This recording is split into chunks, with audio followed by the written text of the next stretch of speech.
What's up guys, welcome to Let's Get It Podcast. Ini kali pertama kita ada Type M dalam podcast. Type I. Type M. You also M? I think so. MT. Malay tak like MT. Mix. What's the other one you said? Jawa. Yeah guys, I'm joking lah. This is not the first time like we have Malay on the Have you podcast. had Malay? Obviously lah dude. No, have you had Malay, proper Malay? Not the You mean Malay? Malay macam mana? Proper Yeah, Malay. what? Apa proper? Macam ni. Okay guys, this is Ayim, Hi. Murty, What's up guys? and we got Zul. Yeah, so how are you? Me. Yes, you. I'm good. I'm have a sore throat. Sore throat. Do you know sore throat? Itu kahak ke? Sakit tekak. Kaha is phlegm.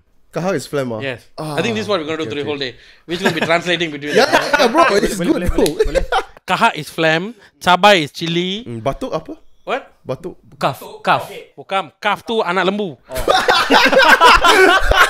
Cough. Kaf tu tu kecil. Cough tu small one. Yeah. Okay. Kaf tu anak lembu. Ni cough. Cough. What is sore throat in BM? Sakit Sakit jiwa. sakit throat. Sakit tekak. Tekak is throat. Tekak is throat. You know deep throat? Tahu. Deep tekak. Where you find out what that word is? Yeah, you Internet lah. Ada budak-budak tengok ni juga. You know kids are watching. Why deep throat suddenly? Bro, there's worse shit that kids are watching lah. Fair enough. Yeah. Like this podcast, right? Yeah, we don't even compare, bro. Fair enough. Asal kau cakap deep throat? Aku belajar pada internet. Website Kau tahu apa? deep throat apa tak? Tahu. Apa dia? Dalam tekak kan? Dalam tekak. 18 and below. X Hamster ke? Or X video?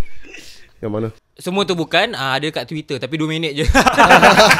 Yeah, Twitter easily just put all this Bro, stuff. okay, no joke right, when I was I think like umur 7, 8 like that right. Last year lah. Tapi sekarang berapa? Bukan 2 tahun lalu. Okay, yeah, so my cousin right showed me the first ever porn website is www.sexmelayu.com. Wow. But That's not a porn website. It is, bro. That's recruitment form. Memang khas untuk Melayu. Sexmelayu.com. Sexmelayu.com. Tahu ke? I mean there's Kat sana lah famous bawah tangga lah, tepi ni lah. Dia macam punyu tu sama. Famous juga seni Melayu ni. Ui, bagus lah.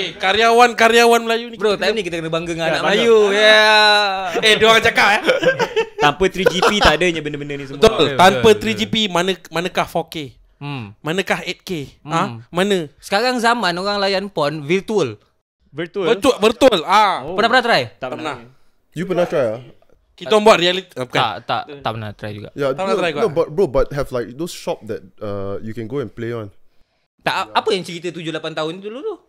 No, I just simply say. Wait. Okay, what shop? There's like shops where like you can go and like play with the VR. Like porn videos? No, bro. Oh, just actual VRs lah. Like you ride a horse, some shit. Yeah. Main potong-potong buah. Asal tak beli buah potong je. Kan?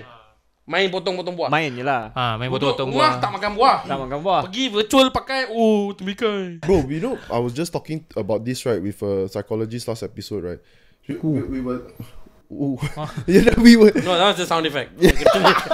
No, so we are saying, so our generation is our generation. Aku tak boleh belah lah. These guys should get married lah. So our generation, right? What's fucked up is porn lah. Okay. The next generation, it could be sex robot. Maybe. Oh yeah. Fair enough. Because Makes we know sense. like, dude, and sex robot right in Japan already long time ago is like a normal thing for some people. Fair enough. I think the day they made sex dolls, Yeah. we knew already. It's a tangent is going already. It's gonna they made the dolls, and then they made the dolls voice activated, and then they made the dolls respond to certain things, and then it just goes down lah. One day the doll is just gonna be like another girl's thing in the room. You won't know Okay. different. So maksudnya nanti The doll pull out the vaginas, fix everything. Like that's how the doll's gonna be. So maksudnya nanti satu hari nanti rumah-rumah pelacuran dalam tu ada semua robot. Yelah. Yeah. Mungkin. Siapa tahu? Mungkin. No, okay. Sex doll, that one cannot talk. But sex robot, then is basically like become your girlfriend lah. For okay, you think about Kira lah. Diorang punya language pack boleh download tak? Boleh. Of course, bro. Boleh. They will be the true Malaysian. Ui. Boleh They know letak all- accent. Boleh letak accent. Logat Kelantan, logat Perak semua dia tahu. Boleh. Siapa bapakmu? Musuh Diddy. Siapa bapakmu? You all see there's this video of Hitler doing his speech but in English. The AI change back yeah. man. And it's, I saw a video of Hitler. and it's very like macam real the whole thing. Ya bro, zaman sekarang semua boleh bro. Sumpah. Plankton boleh nyanyi Plankton. Kan? SpongeBob. Plankton boleh nyanyi dulu. Who's Plankton? Plankton SpongeBob. Musuh SpongeBob. No way, it's serious Ya, musuh SpongeBob ada. I saw a video of Hitler like they boleh take nyanyi the thing and they're talking, but then it's not him talking, it's the Plankton. Kendrick's this song. Certified Love Boy, Certified Pedophile. Yeah, let's talk about Diddy bro. Fuck. What? Dunkin' Donut. Dunkin' Donut. Bukan. No. Ni lah masalah orang Melayu. You betul-betul tak tahu. Dalam 10 minit kita cakap pasal Rapper. Oh, tak tahu. Bukan rapper gula. Diddy Bukan. Diddy siapa? Bukan. PDD, rapper. P Diddy. Aku tak tahu cerita tu. And now you know it's P. Hey bro, do you know what happened with P Diddy? What happened to him? There was a Aku last contact dia time sekolah tu. Kau ingat member kau? Sial. Member lah tu. Macam mana kau fikir dia jumpa awet dia? Member tu. Semua parti-parti liar. Parti-parti tak. Dia tak liar. Dia orang cakap apa? Selalu pergi Dia sesi mengaji kan? sesi mengaji. Sesi mengaji. Tu bila jumpa PDD tu. Nama dia P Diddy Sulaiman. Bin Sulaiman. Dia sesi mengaji. Lepas tu jumpa lah girlfriend Okay, dia. lepas tu PDD. So girlfriend dia Cina. Tak apa cerita dengan PDD rapper ni. Okay, kenapa? Okay. P Diddy ni Ha. rapper dekat Amerika. Okay. Yang kira orang kata pegang rap game tu. Pegang Yeah. sektor rap, sektor music. Oh, bukan Eminem. no. Eminem salah satu rapper yang terkenal, yang tersohor lah. Okay. P Diddy ni Dia macam sama tahap dengan Jay-Z dan Dr. Dre lah. Macam sama P Diddy ni tahap. kira dia pegang label music. Okay. And pada tahun 90-an tu, kebanyakan artis yang naik semua naik melalui dia. Okay. Dia ada bagi Kabel duit lah. buat video. Ada Ada kabel kabel lah. lah. Benda ni kabel. Yang ni Melayu tahu kabel. So dia ni kira macam bila dia it took him a moment. Bila dia time dia berkuasa tu kira macam 90 lebih sampai 2000 lebih macam tu. Okay. Bawah label dia, bawah syarikat Sekarang dia. macam Flizzo lah. Macam Flizzo sekarang. Dia macam Flizzo sekarang. No, more or less macam tu. Pangkat dia macam Flizzo sekarang, macam general lah, macam presiden dia tu. Okay. So dia pegang banyak. No, this before we know all this shit lah. Bro, remember just now I was saying, so we are waiting for that shit to happen in Malaysia also. Oh fuck, I didn't think about Flizzo. Nah. Okay, I I'm don't just think it's kidding. crazy as fuck. Yeah. But if it does, then we'll be back here like oh my god. Did he came to Malaysia? No, he was a Malaysian. You start to think. So time dia jadi pengerusi tu. Okay. Banyak artis yang dia guna pakai dengan cara tak best. bukan tak best. Untuk dia memang best. Tak senonoh. Tapi untuk dia best lah. Untuk dia best Kira lah. macam dia buat parti kat rumah dia. Okay. Parti kat atas tingkat pertama tu dia macam parti biasa-biasa je, makan minum apa Okay. semua. And then Pergi ke dungeon. level bawah tu, dungeon tu, dengar Dungeon. allegedly, what's allegedly Bian? Just say allegedly. Allegedly lah, okay. Allegedly kira macam tak dibuktikan lagi. Tapi tuduhan lah kan. Okay. Dia orang kata banyak artis terpaksa dengar cakap dia and macam orang cakap apa, dia gunakan badan dia orang macam tu. Dia salah gunakan kuasa dia lah. Okay. You tahu macam Jeffrey Epstein apa yang berlaku? Okay, cannot say rape because it's not rape because it's consented, but it wasn't consented because they wanted. Because they wanted to come out. Okay. Faham. Dia macam sexual assault lah. Coerce lah di parts. Dipaksa. That's the word. Okay, Dipaksa faham, jadi faham. humble sex. Yes, itu ayat dia. Wait, bro, wait. Baru boleh jadi popular. Yes, pandai. Macam tu lah orang Melayu. No. So you're saying no. Diddy, what were you saying? Like, So in order to come up, Yeah. some of them had to like for example, there's this thing with this is not Diddy, it's Jay-Z lah. Jay-Z and Foxy Brown. Just watching it yesterday. Apparently, Foxy Brown talk about this Foxy shit. Brown's career got shut down the moment she didn't want to, do things Foxy with Brown Jay-Z. is a rapper. Is a singer artist lah, Oh. 90s. But if Diddy means Cassie, Rehan. a lot of other artists lah. Apparently, like all the names that came out, like Meek Mill, all these names all came out, like artists who had to, Had to what? get their ass fucked so that they can. Wait, even guys are. Yeah, Diddy is gay, but not the good gays. But not the LGBT pride. We need equal rights. No, this No, fella is a predator. He's a man Huh? gay.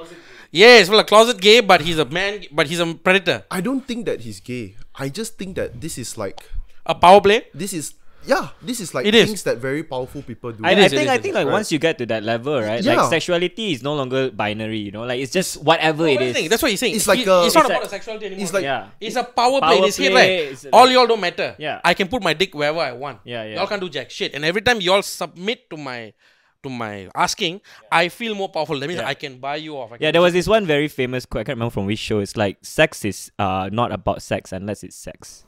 No, bro, that doesn't. Macam mana? One more time. Is it something like that? Like everything is about sex except when it's sex. Sex is about power.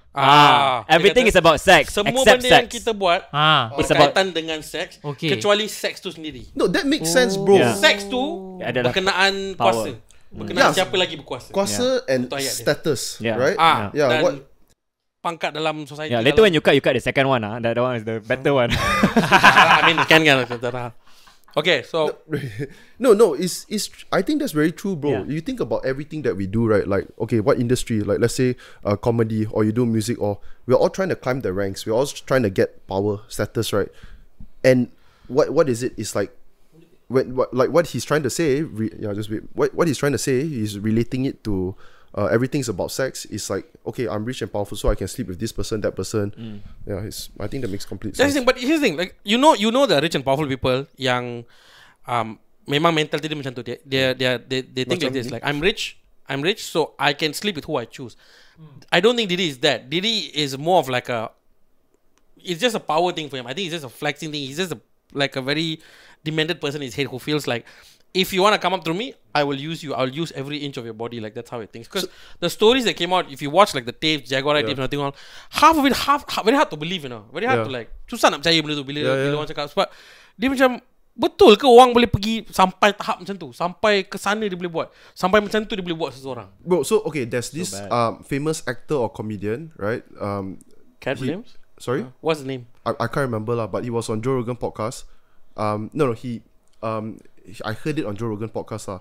He told Joe Rogan, he say like, he go to Diddy's party and everything's like all cool and all. Then go to the second floor and then he see like celebrity, like famous celebrity fucking on the sofa and is with underage girls. I think this was Exhibit or something, right? No. Is it Maybe. African American black art comedian? I don't know, bro. So it I don't could know. be no. Exhibit. One of them lah, bro. Yeah, because I remember Exhibit. Also saying something about how he was invited to the party. Yeah. And then when he it is, arrived bro. at the party, he was just like, "Yo!" The first door he opened, it was just like bunch of dudes and stuff. Yeah, and then he was so- like, "What kind of party is So this?" he also record all of this. it's- Yeah. So the reason why they record is so they can blackmail after that. Yeah lah, they need to hold you captive. What? Yeah, So yeah. there's this lady called Jaguar, right? So she on a concurrent basis she comes out and speaks about this lah. Did you watch the video? Crazy dude. They were like, Video apa? Sex tu? tak, dia ada seorang perempuan ni.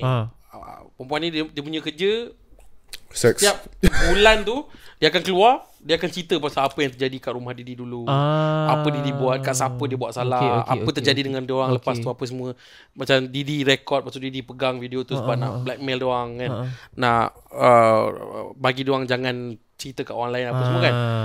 So time tu dia cerita dekat party tu dadah tu kira macam dia orang ada buat dadah baru. Macam benda tu terdiri. Okay, suddenly aku dadah interested. tu dadah dia ada gam. Jangan. Peminat. Tak, dia ada Viagra. Dia ada ketamine or something else. So dia macam ada 3 dadah ni dia combine. Dadah. Dia Macam Nescafe 3-in-1. macam tu. Okay. Tapi bila kau ambil 3-in-1 ni, kau takkan letih. Dengan kau punya batang tu dia macam steady. Oh, ceketom ah. Sebab ada Viagra kan. Ketum Ketum boleh buat batang steady ke? Bukan. Have you all tried ketum? What is drugs? What? Panadol. DRAGS. That's drags. Zetek. Drugs haram. Drags haram tau. Watson, Guardian. It's not Watson. Okay. So Diddy? So Diddy. So yeah, so a lot banyak of benda dia buat terrible macam tu lah. So kira macam sekarang Is the case still ongoing though? Like apparently allegation. I don't know. The biggest one right now is the CCTV video. He's at the hotel and then He beats Cassie. Yeah. Yes, Cassie, another rapper, Cassie. Singer rapper. Lah. is it me? Is it you? Is it you? No. Let it be. Like, they don't know. They don't know. Cassie Ventura. Yeah, Right? She was in Step Up. He manhandle her. grab her by the hand, by the neck, throw her on the floor, kick her like as hard, bro. It's fucked, man. Really whack her. Yeah. Yeah, real badly. We were just talking about it. It's not. Yeah, and then he came out. He did an apology video, and it was the worst apology video because the whole video is like. Oh yeah, that's the video. Like the reporters like, viewers discretion advised. It is crazy. The thing flip. I fucked up. Damn, I was gone. Oh my bad. Like I fucked up immediately. No. Diddy everyone. But nampak sangat. I was fucked up. Oh my bad. I didn't know I was supposed to kick ahead. But I missed. Even you are doing it better than him. He's just reading from the paper. And Yeah. Like Because I mean, he's out of the country. He's somewhere. I don't know what, Bali or what, Makassar or something. Yeah. Okay.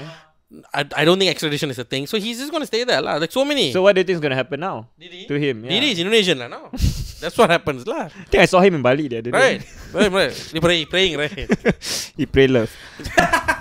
But it sounds like a bad guy. Sebab tu aku dah tak. He sounds like a bad guy. It sounds like a bad guy. Mana Diddy? No shit, bro. Sebab tu aku dah tak cakap dengan dia dari high school. Oh, aku fair enough. putus kawan dengan But dia. how was him last time? High school Dia 13 last contact SPM SPM tu. Aku tanya dia soalan sejarah, aku lupa siapa dulu datang, Mesopotamia ke British aku tanya. Dia cakap Diddy he came Ya, first. Diddy right? came first tu. Diddy Siapa came dulu datang Mesopotamia ke British? Mesopotamia tu zaman sejarah Kan. kan? Yelah, siapa datang tu? Ayim. Perak Man. Perak Man datang dulu. Itu Mesopotamia is age. itu bukan zaman gangster. Apa nama? Zaman gangs. Allah. Bro, what is Mesopotamia again? I mean, that's like The what? hippopotamus is a new evolution. Mesopotamia badak. Aku tahu. So dia Mesopotamus sekarang. By the way, Itu bukan Transformers ke? apa dia? Mesopotamus. Aku tak nak cakap dah. Mesopotamus Prime. Mesopotamus Prime. Mesopotamus Itu Prime. plan of Mana Transformer? Macam monyet. salah movie ni bro. Tu Planet of the Apes bro. Planet Apes, Itu cerita pasal Jackson 5. Bunyi That's racist lah, Zul. How dare you? The original one, not Oh, the current one. The current ones were good CGIs, bro. The one back then they used practical effects. Dude, it looks like Jackson 5, bro. One of them literally looks like Janet. What are you talking about, bro? Jackson 5 bro. No, tapi apa? The one with Mark Wahlberg. That one, the OG, the OG Planet older of- one. Mark Wahlberg, right? It is Janet Jackson, right? No. Fuck you, The actor, isn't it? Janet No, Jackson? that's not Janet Jackson. Wait, Was that what Janet are Jackson? Okay. You know the old Planet of the Apes, the one Mark Wahlberg will crash land.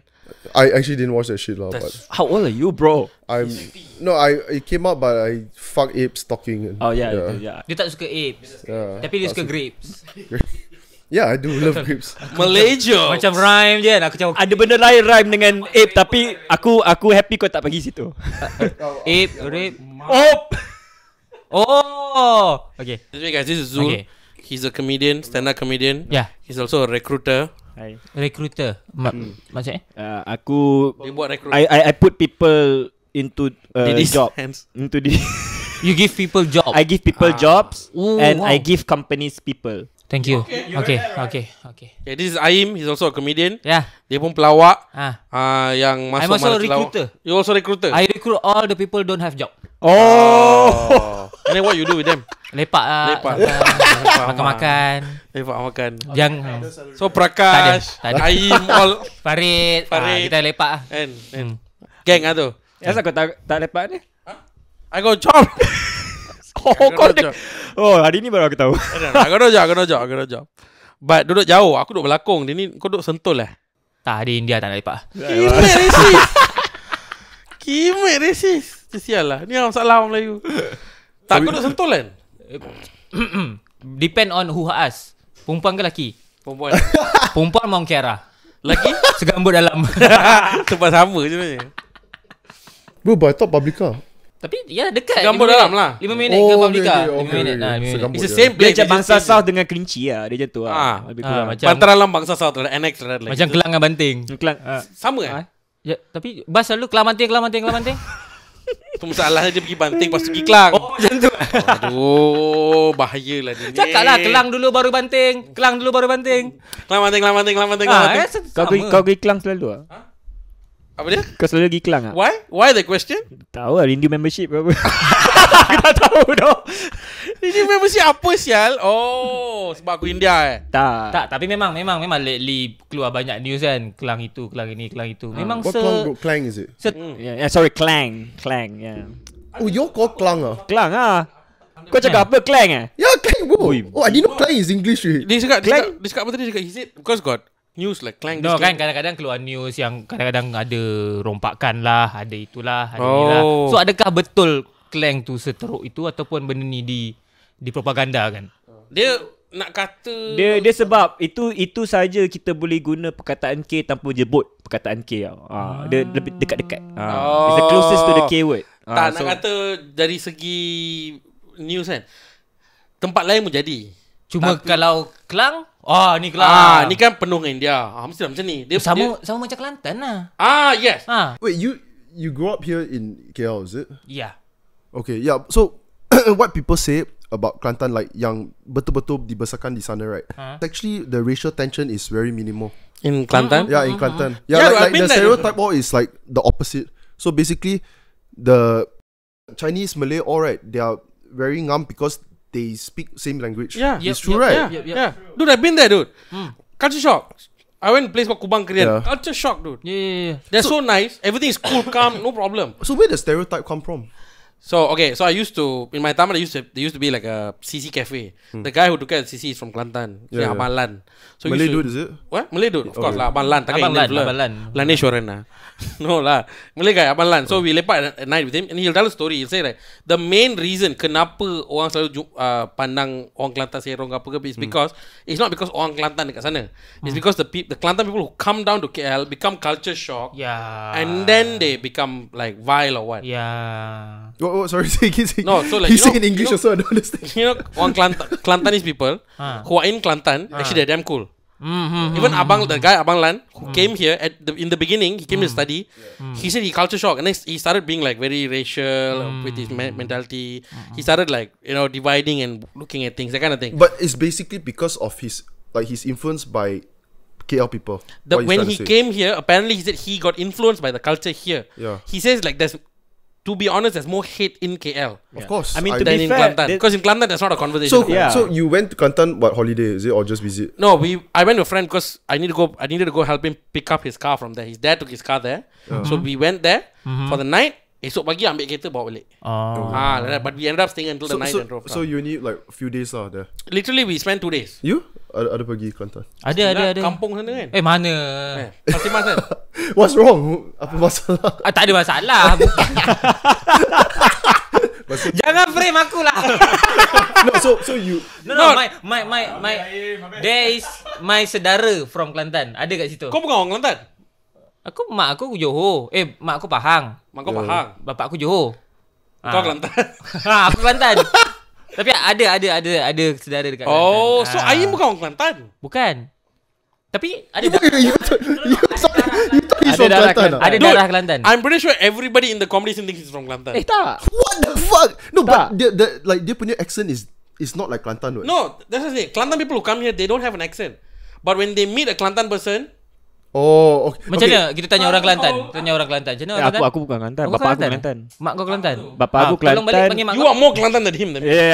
Aku adalah kampung kat situ, Pasir Mas. Tapi dah tak ada lah sekarang. Kau Pasir Mas. Aku Pasir Mas. So kau Pasir Mas. So engkau lah racist, engkau keliru dua Melayu. Betul. You look alike lah. Dia Ayim, aku Zul. Sama tu Zul Ayim Zul. Dia bisa kelamanting. So Raju. Bro, dua. So, bro, you want to do mullet lah? Tak. Tengok. Yeah, both also. In my defense, they both have mullets. Tak, akunya They fresh. both like Indian Chinese chicks. Dah diamlah aku mah. Itu trend sekarang. Kumar Raju lah. What's wrong with liking Chinese? I like Malay chicks also. You stay away from Malay people lah. Oh. Stay away from Malay ah. Kenapa? Yeah, why? Kita orang nanti tak dapat lah. Tapi awak kau Cina kan? Kau pun Cina. Kau Cina kan? Mistake. Korang Your quota give him. His quota you. Tukarlah switch lah. no, tak boleh lah. Kau- Aku boleh date Chinese, but Chinese cannot date Malay. Why? Kenapa? Stay away. Because that's ours. The perkara 153 Perkara 153. Perkara 153. Perkara 153. Faham Dia Your ITM tak boleh masuk. Malay girls tak boleh kacau. Gadis Melayu terakhir tak boleh kacau. Tak boleh. Okay. Kita tak Yeah, nak. wait, back to the Kelantan. Those are just jokes, by the way. Just joke. Just jokes ah. Kita promote ke? Bukan. Yeah, okay. So betul-betul nak tahu, right? Is the reason because semua orang cakap bahasa like sama kat sana. Bahasa? Kelate, right? Kelate, yeah. Tengok Cina. Logat lain. Okay. No, the reason why is quite. I think they say over there is less tension than KL. The racial tension is because they speak same language. You think like, that's true? It makes sense, that's right? fair. That's fair. But I think there's a lot more reasons than that. Like for example, survival could be one of it. Yeah. Right? Like if you know that over there there's much bigger majority than you are, it's best for you to best way for you to survive is to assimilate yourself with it. That's one way. Yeah, Another way is the fact that everybody speaks the same language. There's another, and there could also be the reason and the fact that because there's very little of them there, so it's very hard for you to propagate a certain culture if there's already so little of you there. So like I would say that that's why there's a lot of like peace there because like you see Chinese people, Indian people speaking Kelantanese accent. Fair. That doesn't mean they do not practice their own culture. They still do. Yep. But because of the fact that there are more majorities there, It's right? just overwhelmingly. I think it's just understanding your market lah, and Chinese people business first ma, right? So like being understanding the market, knowing that there are the minorities there. Then they have to assimilate. Maybe now that's when not you come back enough to for them lah. and also the same like what Murty said just now is the fact that when they come here, like the Kelantanese from there come here, culture shock. It's pretty true because like if you think about it, no one in Kelantan is making fun about Kelantan in Kelantan because like but the jokes you hear about Kelantan are here, right? So when let's say you're Kelantanese and you move here and what you're surrounded is the Kelantanese jokes, you either take it as a joke or you're gonna double down on that narrative and be like, you know what, fuck you guys, I'm gonna prove you guys wrong on this. That's the whole of Shalam, right? That's the whole of Shalam. That's the whole of Chalet. So that's how the story. Aku Shalam. That's why I thought you're from Kelantan. Why? Shalam. Why people from? Shalam is the new Kelantan. Yeah, Shalam 2.0, bro. There is no more Syaklam. There's no more. Oh, really? There Okay. is Syakle. No, Chalet. but how long ago a lot of Kelantanese moved to Shah Alam? Last year did. No. I mean, Is it like a recent or dah lama? No, I think it's actually been dah lama dah. mereka dah lama rancang, kita yang lalai lah. Ya, bro, dekat Syaklam kalau kau bawa kereta ke atau motor ke, kau terlanggar orang, kemungkinan tu Kelantan. Actually, Ah. Why? You can tell if a place has a lot of Kelantanese people based on the amount of nasi kawak within the next 500 meter radius. Oh, I had nasi kawin in Kelantan. Damn dope, right? It was dope and it was $3. Yeah. I ate 7 You ate 7 what? packets. Dude, Nasi kawak. Dude, nasi kerabu kat sana pun murah, bro. Murah, RM2, sial. RM3. Aku makan nasi kawak. With daging, you know. With Ayam. So it was $21 ah. What? So it was Thank you. Aku tengah kira. so it was $21 Dah, nasi, kuah, ayam, lepas tu kacang panjang, keropok tu. Dengan Dalam hati- wrapping paper. Wrapping paper tu. Dalam hati aku dah fikir, ni RM8, RM9. Normal lah dekat KL. Normal lah kan? Acik yang jaga kedai tu belajar US. Ui, acik baca US. Balik kerja Petronas, retire, balik Kelantan, tanah pusaka dia buka kedai tu. Wow. Speaking English, aku terkejut. Dia datang, kita makan habis ni. Datang. So how's the food? Aku dengan abang aku duduk pusing tu like. Power sih. Petronas Petronas Station station mana? Station atau No, okay, so I went to Kelantan 2014.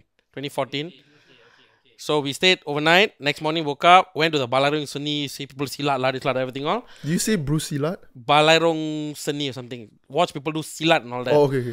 So then finished the day, we went to makan, lunch. My friend brought us to the shop. It's a single shop, bare land, single shop. It's just written nasi kat wok. Nasi kat wok. Ya. Okay, can you explain what is nasi kat wok? I don't know. Ask him. Oh no, ask him. Nasi kat wok is nasi Kat wok. ayam.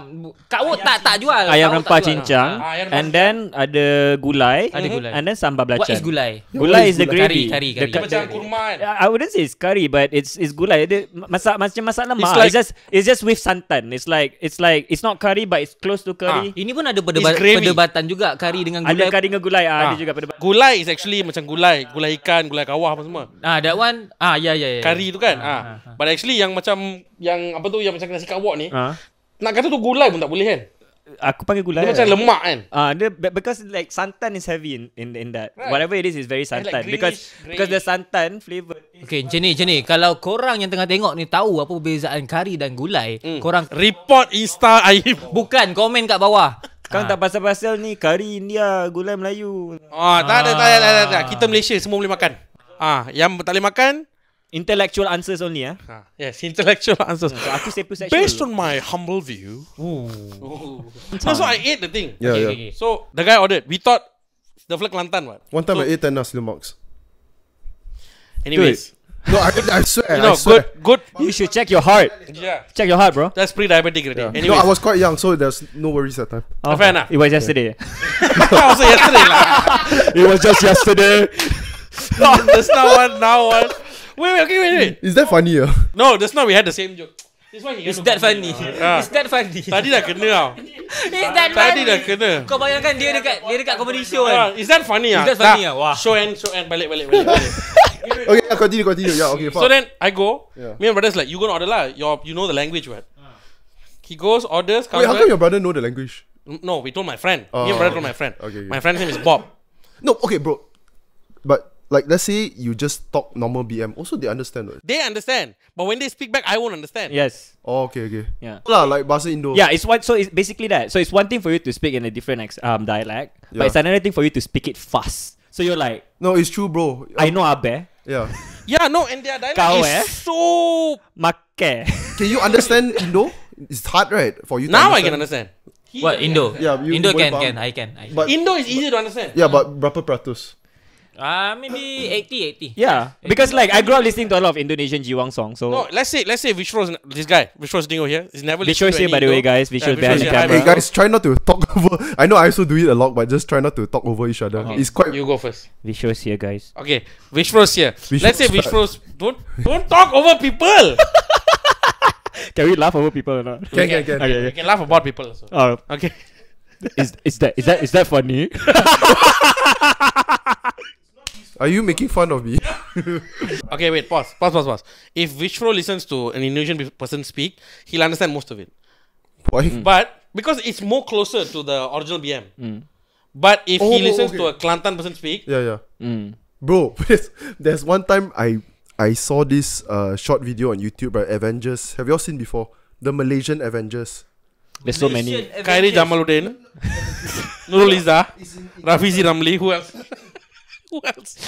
Made, bro. Thanos. No, that's Thanos. Shriveled up Thanos. Get rid of all Chinese business. Saya dari Parti Pejuang. No, joking. Kau don't even have a party. Yeah. No, I'm just saying. I watched this. There was this short film lah. It's at the kampung. I think it's Kelantan. They were talking Kelantanese. It was, bro. It was. I couldn't understand a single word. Bro. Yeah. Bro, you wouldn't even understand a normal BM speaking guy next to you, dude. Fair enough. But he can understand the language. But if Aku you boleh faham lah. Oh, okay, bagus. Tapi aku setuju dengan Murty sebab aku rasa sebab Indonesian punya language dengan BM like at the most basic kita semua diajar the formal punya bahasa. Lebih pada tau. baku. Ada bakuness, kita ada formal tu kan. Wait, yang mana lebih baku? Indonesian. Indonesian. Kelantan is BM word. Every BM word they just No, that's racist. it's like okay. It's like Inilah type C no. it's like Malaysian English to British English lah. No. No, it's not. Okay, if you take English and you give it to a Scouser, Yeah lah, like. but even those people speaking the Scouser accent or dialect or what, the words are still English words. Scouser. Kelantanese language. Orang It's yang different. Scouser ni macam orang Kelantan dia suka scout tapi talent. dia cakap berpantun. Scouter. Itu apa redneck, bro? Redneck dalam. band. Okay, we keep it there. But Kelantanese people will take the word and change how it sounds completely. Just like to slang it up. Is Not to slang it up, it's their own language at this point. Okay. They're very proud of it also. And honestly, I would be also because you took a language and Nothing just wrong morphed with being proud of it, bro. agree, disagree, but Okay, what about Malaysians who are proud of our English? I think that's I mean, fine. I don't know why you're proud of English. Like it's not like an achievement. No, proud of our accent and all. I mean, accent is not something to be proud of lah. Fair.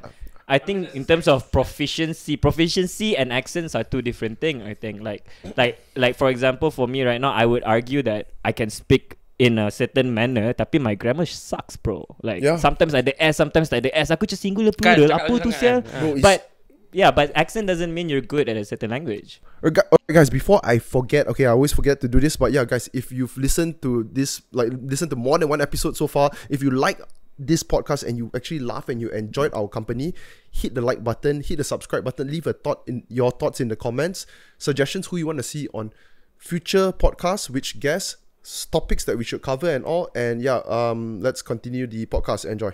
Okay, let's address the reel. So there was this reel we posted the last time Murty was on, right? Is Malaysians who don't speak BM. What are y'all doing? Yeah. Okay, and then I didn't know so many people, like so many Malay people especially, they make it seem like they were waiting for someone to say it. Like they were so excited that someone is actually making this point clear. Yeah. Because it's a contentious subject. You know what? Okay, here's the thing. First of all, the video, when I was speaking the video, the topic was, the context was, it's not that if you cannot speak, you must speak. No. But if you can speak but choose not to speak, why? That was it. But in this case, when you said like, people are making it sound like, this topic has never been spoken about. Why I feel that's the issue is because we live in a world where everything is okay. You can do whatever you want. You can be yourself. Individuality, whatever you do should be okay, right? So in that, when you put a group of people in that situation, what they tend to do is like they tend to normalize everything they do, and they tend to like argue like, it's okay what if I'm like this, it's okay what it's like that, it's okay what it's like this. Not saying it's not okay, but if you're choosing not to speak a language, one that you grew up with, on the basis that it's not important, or English is much more important language, or Mandarin is a much more important language. True, but knowing BM is not going to hurt you. It's not like if I know BM, my social status goes down -5. No, it might go up. See, I can speak to Ayim freely. Yeah. I can speak to this fellas freely. Hi Right. to English. Bryan's learning BM. He's Hi. trying. He'll get there. He'll get there. See, it's a beautiful thing to know. You I got should B know as it. PM. Yeah. I think why people argue the same topic again and again in a new light is because one side thinks that the side that doesn't speak BM is stupid and egoistic and T20, and they look at this group of people, let's say group A that doesn't want to speak BM, they look at them as like people who are ashamed of their heritage, or ashamed of where they come from, and ashamed of the language. This group looks at this group B who can speak BM and who advocate for PM as hooligans of sort, or look at them like tak ada kelas lah, or look at them like kampung. Kampung. Ada mindset tu. Cakap Melayu kampung. Kan? Ada. No, siapa? Yeah, like Malay who say that or Chinese? Semua. Bukan Melayu je. This one is not a racial thing. So this is what I think. I don't think it's a shame. I think it's more of convenience. It's because I want you to speak a language I'm comfortable with. I don't think it's a shame. That's it's just that's comfortable. us talking. But Yeah. if you see this group, right, the way they talk is, I've met people who look at it, why speak BM? It's such a dumb language. Go. I never heard anyone say that before, bro. Go see the comments. There are people commenting, what for learn BM? But who are these people? These Malaysian? I didn't know people would say that way, bro. Malaysians. I'm not going to say the race. But this why you shouldn't look at the race. You should just look at the person individuality. You have to individually, because it is individuals are speaking about this. Diorang yang cerita. Okay, for example, like your audience, ada yang kata itu tak ada kan? Tak adalah. Yeah, like for me, I only see why you speak English like that. You know what I mean? I've never seen like why you speak. The video is proof enough, dude. Just go see the comments. No. Both on TikTok and Insta. I have some pointers to this lah. Personal story. So when I was young, right, I had a speech. So yesterday lah. Yesterday also lah. Now it's funny. Now you know what's funny, Bryan. It is funny, bro. That's why I laugh the first time. Okay. It is funny. So- It is funny. So when I was younger, I actually started learning to talk later in my like childhood. Last like night. Yesterday. Late nights. Last night. this is not gonna end. Okay, guys, go. Until the end of the show. So basically, Semalam. and I grew up in Thailand. I went to like international school, which explains why I speak in this manner Yes. in Thailand. Right. Okay. So English was literally the first language that was taught to me, Yeah. and I was there for 6 years. Not even Thai or BM. Not even Thai or BM. So I did take additional BM classes. Like we were staying in the embassy, and then there were some nice folks there that was like teaching, weekend classes, BM and stuff. Tulis bina 5 ayat. Kenapa? It's ayat, bro. Wait, pause. Kenapa ambil extra additional BM class. Kenapa? Because parents aku cakap kat aku, one day kita akan balik Malaysia. Nice. And then kita kena belajar bahasa Melayu sebab when you go back there, you're gonna have to assimilate yourself back into society. Okay, so How many years? umur berapa you came back here? Aku pergi sana umur 7 tahun, balik sini umur 6 tahun, balik sini umur 12 tahun. 11 ke 12 macam tu. 6 So years, primary 5 to school 6 years. So primary school, the entire primary school, I got back in time just for UPESA. So 6 years belajar BM. Tak. So belajar English dulu. So the first 2-3 years aku belajar. Oh, then the last 3 years only you The learn last BM. 3 years Yeah. only, then I really started learning BM. But you can speak BM damn good. That doesn't mean that I couldn't speak BM at that time. I Yeah. know a few things like nama, Conversational lah. makan. From your parents, is From it? my parents. So Yeah. they talk to me in BM from time to time, but most often than not, they were speaking to me in English because they were also training English themselves in Thailand. But they wanted you to learn Tata Bahasa. Yeah, so and they all that wanted lah. me to know certain words. So when I go to the classes, then I would understand certain things Right, already, right? right. So fast forward, come back here. I enrolled into an SMK school, right? And that's when I found out about the importance of BM. Now, mind you, at this point, I could bina ayat, but not really that great, right? Like it was really You know, it's a bad good lah. topic. We should ask everybody how they learn BM. So You that's first. my BM. So but regardless, some of the things that got me to pick up BM, right, was watching things like scenario, Yeah. Oh, fair enough. listening Yes. to music, reading some English books that I've read Negaraku. that are translated to BM. Negaraku aku tak tahu time tu. Serious, I didn't know negaraku. I didn't know much about a lot of things, the nuances in. To be fair, now also I think one of the sentence I'll forget. So yeah. Anyways, And then to the point, bro, aku datang SMK, budak-budak semua datang aku, bro, kau datang dari mana, bro, semua ni kan. Aku macam, I'm sorry, like, what you're saying? I'm sorry, I don't faham, I don't understand. I say things like that, and because I couldn't make friends with them because the language barrier, right? Which school? Which area? Insya Allah, I grew up in Shah Alam, Titiria Jaya. Kau kena hentam. Oh bro, I'm getting there, bro. And then pretty much I was bullied lah when I got back to Malaysia because like because I couldn't speak bahasa that well. So kena bully lah, kena panggil nama macam kafe, murtad, all these things. Serious ah? Yeah, doh. So aku tak tipu doh. Okay. I thought they were only calling Indians that. Like, Yeah, dude. Aku tak tahu. I was like, I'm Indian lah. Like I didn't understand BM, but I understood the racism already though. Boleh jelaskan kafir makna apa? Non-believers, orang yang tak percaya pada like Yeah. one God. But to so Islam, it's ironical because guys. that's a religious thing. Yeah, it's a This is religious a thing. So cultural suddenly thing. this become a religious thing. Like The I was language seen turned as into like religion. you're not, Religion you already, don't yeah. you look like us, but you don't talk like So us. you're not a so you're Muslim. not one of us. That's- the kind of mindset I received out. Like I mean, again, like I said, this is all a personal story, right? Like I'm not blaming anyone Malays, but but that's literally what happened. Yeah.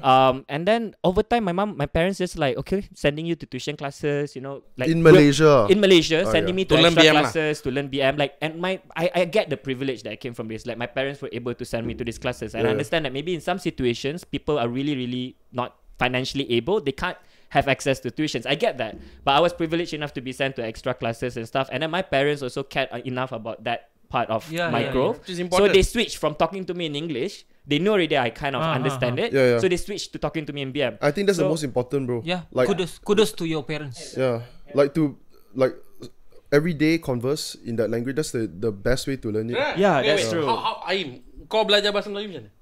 Memang aku cakap bahasa Melayu kat rumah. He's like, ask me, I learn English how. I thought he spoke Kelantan at home. So how you Tak learn ada. Kau memang dari kecil lah basically kan, kau family and all that kan. Dari kecil lah. Okay, bahasa Inggeris? Bahasa Inggeris sebab aku banyak tengok kartun, tengok movie-movie semua tanpa subtitle dulu. So macam cerita kartun yang aku ingat dulu, Rugrats tahu Rugrats. Rugrats. Rugrats je dulu. Rugrats, Rugrats. So macam budak-budak tu main pegang cacing, worm. So, aku tahu lah tu cacing. Tu benda-benda macam tu. Tak pun kau pernah tu dengar lagu atau kau tulis lirik? Benar. Itu pun train juga kan? Kau train juga kan? Aku banyak kali dengar lagu Inggeris yang aku rasa tak sedap lagu ni. Tapi bila aku tahu lirik dia, sedap je lah. Sedap lagu dia kan. Ya, sebab kau dah faham lagu dia lah kan. Yeah, see, there's different ways of how they learn language lah. So I think media was a very good way to learn it. yeah, every Kenapa childhood. aku cakap kudos to your parents sebab zaman sekarang ni dia orang dah terbalik sikit tau. Dia dah macam kalau budak-budak kecil macam Zul, no, don't touch that. Faham. So Itu instead of T20 tu. so parents kau terbalik. Oh, tahu kita kena ajar dia BM. But someday nanti dia perlukan. Yeah. Betul. Because Betul. parents aku believe that language is very important. Because like we have a lot of mixed blood in our family. Tapi we still portray an identity of Malay family lah. So because of that, like my parents have always felt like language is important for you to learn. So like whether or not like it's Mandarin ke apa, additional knowledge is always good to have. But as long as you cover your foundations lah, which is in Malaysia context, you need to know BM, you need to know English for globalization or whatever shit. That's the thing. That's the thing about it, because it's smart. Because it's not smart. It's, for me, it's very, you know, it's a trick lah. It's a trick. To beat the system, right? Like you gotta know these languages. So lah. does everyone agree? I think for me it's very straightforward. The more language you know, the better. People who will make fun of, let's say if you're Malay and then you speak English, but your BM is already good and then you want to practice English, and then people who make fun of it, I don't understand. The more the better, because you want to socialize, Correct, you want to make network. How else? If I speak BM very fluent, right, it's so much easier to just connect with people. to outside. connect people. So much easier. That's true. I think we need to stop looking at it like learning this language is a Malay family. Yeah. thing. Doesn't Learning make this sense, language, bro. you know what it has to be. You need to learn all this language because we're a Malaysian family. Yeah. Our family, my family is a Malaysian family. His family is a Malaysian family. Malaysian family. Malaysian family. And You're also Malaysians, because you like know. the languages that you know also plays a role in the kind of media you consume. Fair enough. So and the media 100%, that you bro. consume will somehow play a psychology with what kind of thinking you have, what kind of person 100%, you bro. are, or like what kind of people you perceive other people are, right? That's very Depending true. on the kind of media you consume. Like let's say if you only consume BM medias, you're only going to think things from Malaysian or Malay context. And your learning will just be that. Yeah, so to me it's like you gotta have all, right? Like you try to, that's why I love watching foreign films as well. Like try to understand, you know, those languages, other medias, and the nuances that comes from those languages, because language is very, very beautiful in a way that you can understand The culture. the culture Yeah. from the nuances of those languages, you know, and that's what I feel like it is. One good pointer you can tell about a person who's watched many other languages is they might not know the language, but they're good at the accents. Oh yeah. They're good at French accents. They're good at German, how they speak. Like, you know how they speak German language? They will speak their language in a German accent, in a French accent. You can tell like these people, they have actually paid attention to how Germans speak their language. Macam saya cakap bahasa dalam See, English. So that's a good pointer to know that. Yeah. That means you have watched things that are not necessarily, you know, portrayed in your mother tongue or language, but you've actually paid enough attention there to learn how the words are spoken. Yeah, great that you brought that up. Like for example, right, I know there's a lot of jokes. I mean, like instead of making jokes a lot, you go to stereotypes, and then when you want to make certain accents, you double down on the stereotypes to make it more more realistic, right? The accents, and then there's this way of like doing Chinese accents where like you know like oh kenapa itu macam itu or stuff like that. You reverse the structure of the sentences. Fair enough. But some people will be like, oh, that's because the Chinese people don't put an effort to understand BM. It's not the case. It's because if you understand Mandarin, that's how they structured the sentence. It's terbalik. Oh, do you eat there? No. You know, ma. Like you put the ma at the back, right? Not the ma in front. Like what is in front in English and BM, right? Dalam bahasa Tamil pun cara kita cakap tu. Terbalik. Kalau Like masuk switch. BM, terbalik. So when you already used to that structure punya ayat kan, lepas tu bila kau cakap dalam BM, kau pun akan susah juga nak macam BM dengan English similar structure. Sama. Tapi kalau bahasa lain, no, it's terbalik. So that's why macam bila dorang cakap BM, nampak macam dorang tak tahu BM, but actually it's because dorang punya struktur ayat tu Dia dah terbalik. terbiasa dengan itu. Macam biasa kau jumpa orang India, let's say di BM dia tak bagus sangat cakap. Okay. Saya sudah buat mah itu. Kalau dalam bahasa Tamil, nada senjitan lah. Sama, exactly. Saya sudah buat mah itu. Oh, so dia direct translate. Yeah, direct translate. What's wrong with saya sudah buat? No wrong. But when people like, let's say, When they whoever's translate to fluent in Tamil, BM, yeah. they look at them and go like, that's not proper BM. True, but What's the proper way? saya tengah kan dah buat. Oh, really? Saya dah siapkan. But Indian players will be like, saya sudah buat mah tu. In Tamil, nada senjitan lah. It's actual translation. Yeah, I get you. To them, they're actually saying every single word they're supposed to say. But again, I think the problem arises where back then there was a group of people looking at people speaking English and going ala poyo la ala, and then this group kind of got tired of this group, and then it's like now it's reverse. Whoever speaking English like ala cakap BM local la, like Okay, so bro, so dumb. Okay lah, bro. This is another thing I cannot understand. To hate or dislike someone for what they're speaking, right? Let's say regardless what language lah, okay? I understand that we are here in Malaysia, we both learn, everyone, okay, learn English and BM. For 12 years, we all learn that. But if you hate someone for speaking what they're comfortable with, right? And then they say, oh, just speak another language. Like, you know how hard it is to the next day suddenly become fluent in speaking another language. It's so fucking hard because let's say, okay, so just now I was talking to Tash. Why some people they grow up speak English? Why some Malays grow up speak English? Why some Indians grow up speak English? It's because a big influence and reason is because our parents, their generation, school all is English. Some even go to British school last time. Back then, all the high schools were all British. So Kajang High, Perak High, whatever high. So whatever you speak in your household, that's what you are good at. And to learn another language, you have to be like, just hang out with people who speak that language for berapa bulan. Then only you can actually. To get angry at someone whose sound of communication is sounding a certain way is like you're getting mad at a dog for barking like that. When I got a dog bark, you speak English. Different frequency. No, let's say a dog bark, like speak English lah. Yeah, bro. It's kind of like that, bro. Fucking dumb lah. It's a language. Shut the fuck up. Learn as much as you can. Shut the fuck up. It's knowledge, dude. It's just knowledge. There's nothing wrong. Would you in rather learning. speak 2 language or 3 language if you had the option? 3, yeah. Then shut the fuck up. Start learning lah. But again, it's also coming from a very privileged POV lah. No, okay. Here's the thing. I used to think that way. I was brought up poor. I came through one of the worst neighborhoods in Balakong. When you tell people that, do they? A lot of people don't believe you, right? They don't I mean, believe. got some that don't believe. God don't believe. Not the other part is just like, oh yeah, then now he's telling his story like that. They'll be like that. No, you have to understand. If you have a group of people just sitting and going, oh, that's privilege, this privilege, that's privilege. You cannot talk. Then who's gonna talk? All y'all just gonna point each other and go, oh, you cannot talk. You have shit. You privilege. You cannot talk. You went to this school. Then who's gonna talk? Nobody's gonna point at something and say that's the objective truth. That's it. You can come from this life. You can come from this life. I can come from this life, and we all can sit down here and go, that's the objective truth. If someone from a line of, like, you know, a line of family who are poor, who came from poverty, family poor, lifestyle poor, went to every single just below the poverty line lifestyle, sekolah kebangsaan, tadika, so private, government, whatever the hell, right, and still can come up and speak 3 languages, then I don't see why you cannot.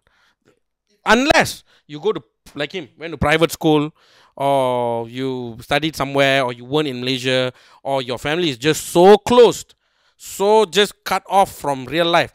Mostly T20s, they live like that, they live in a bubble. So cut off. Then, I'm sorry. It's a language. No, it's a language. You go out, you hear the language. We are auditory creatures. We go out, we listen, we hear. We listen, we hear, we learn. If you go to UK 1 week, you can learn accent and come back, you can from small. Don't give me this cock. There are certain problems, like I said, like, you know, private school or like this fella never grew up in Malaysia or your family is just so closed that you didn't learn the language. You telling me BM is a hard language to learn? I cannot believe. Why are you calling out the royalties like that lah? Oh wait, I didn't call any royalties. I didn't call any royalties. You're cutting that out. I think. Nope. We're highlighting it. We're that. No, I meant Lord. You know. You mean the loyalties? The right? loyalties, bro. Loyalties. Loyal, right? I got Jack's back now. Yeah. Anyways, just whatever language you can learn. Okay, like for example, right? If I were to choose, like if I were to rate everyone here, who is, let's just say, the most socially capable, right? I would say Murty, because he speaks all 3 language fluent. And you know how hard it is to do that. It's like, honestly, I wish I could do that. Even though I'm Chinese, right? You think if I can speak fluent Tamil, right? I got so many more Indian friends. Dude, you'll have so many Indian girlfriends, dude. Yeah, I get a lot of followers also lah. You have so many girls, dude. Their fathers will be standing in front of the house, marry my daughter lah. Marry my daughter lah. The Chinese guys speak Mandarin and Tamil. Hey, do Chinese? Yeah, that's what I want to know. Do Indian and Indian families, they want their kid to marry Chinese, man? No, but I know Indian families who want their kids to speak Mandarin. They send them to Chinese school. Where I come from, Kajang, there's a Chinese school called Yuhua. Yeah. Dude, I used to go to tuition. The tuition is very Tamil lah. It's like, Apa maksud kau tuition very Tamil? maksud saya adalah tuition tu resis. Dia 80 student dekat 70 student Tamil. Sebab memang area tu banyak orang India. And owner tuition pun orang India juga. And dia memang rapat dengan semua But what family subject India. are you all learning? Maths. It was form 3. So maths. I did form 4 also. Maths at maths lah. Okay. Same guy. His name is Govin. He's from Kajang. If Kajang plus you all know Govin. I don't know if sir is still alive or not. I hope you are. Anyways, Kajang is quite big though. Kajang is quite big, but we all kind of centered towards the Satay. Kajang. Sate Kajang.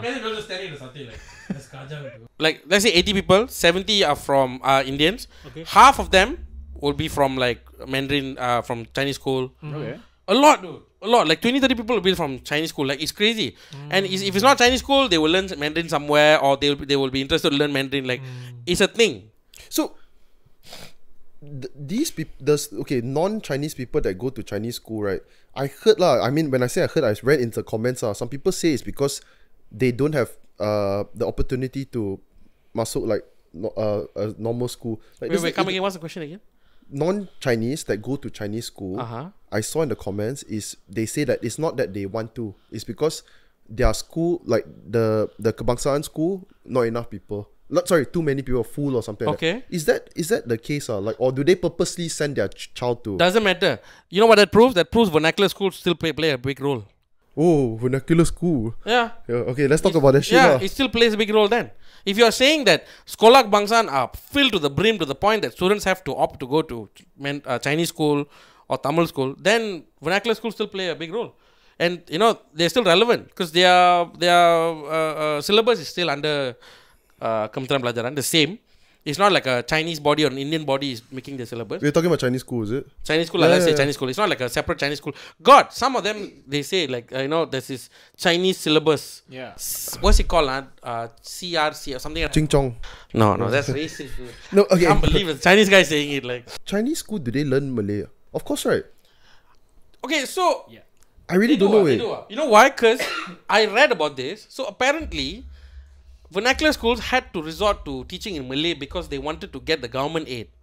Is that true? I don't know. I just read this now. So I was like, wait. So they teach they teach a lot of subjects in Malay because they want to. They want to be recognized by government so they can I get can funded. understand why. No, because you want to qualify for the government aid or something. I was just reading this now. Just check out, bro. It's true. Okay, let me check. So okay, the biggest argument why people say want to abolish vernacular school is sebab it cause disunity because let's say if we only have sekolah kebangsaan, no vernacular, everyone will be speaking bahasa, which is true. It is true. So they will compare. They say, oh, macam like the Indonesia, semua orang also like speak same language. Thailand pun sama. But argument is in Indonesia, their ethnic tension, racism is still very bad, bro. Even though they all speak same language, it's horrible, bro. Their May 13 is 100 times worse than here. 100 times, bro. Like it's like here is 1,000, there is 1 million people died, bro. It's crazy, man. Yeah, betul. Like I just came back from Indonesia. So apa tu sembang-sembang dengan brother-brother Gojek, semua bercakap benda sama. It's like the racial tension there is pretty crazy. It's like randomly you will hear people criticizing the other race. Just like worse than here. Like tapi sebab kenapa dekat sana worse? Sebab population dia orang lagi tinggi pada sini. Betul lah. Dan sebab the genocide was 100 times worse. So obviously the PTSD, the trauma, it goes like through that more generation. You know, it takes longer time. You know, imagine like here right, a lot of the trauma all is because of May 13, right? That one, like I said, death toll is 1,000. In Indonesia was 1 million. It's crazy, bro. Maksudnya Malaysia tak teruk sangat lah kan? Yeah. Teluk lah sial ini. But again, dekat sana lagi ramai orang. Ya betul lah. That's why population size kan. Kalau Malaysia ni lagi ramai orang pun akan terjadi benda sama juga. Okay, schooling system Malaysia. National school system in primary education are divided into national and vernacular. Okay. Chinese and Tamil. So sekolah kat Malaysia ni terbahagi kepada dua. Kebangsaan dengan vernacular. Vernacular Cina, Tamil Is agama vernacular? No, that's religious. Okay. Okay, so sekolah-sekolah ni syllabus sama seperti sekolah kebangsaan. Sekolah vernacular dengan sekolah kebangsaan sama syllabus. Okay. I think it has to be like that. Yang lain bahasa subjek. Dulu. Tapi sekarang SMJK yang dulu pakai bahasa Cina, pakai Mandarin, sekarang dah mula pakai bahasa Melayu untuk mendapatkan bantuan kerajaan.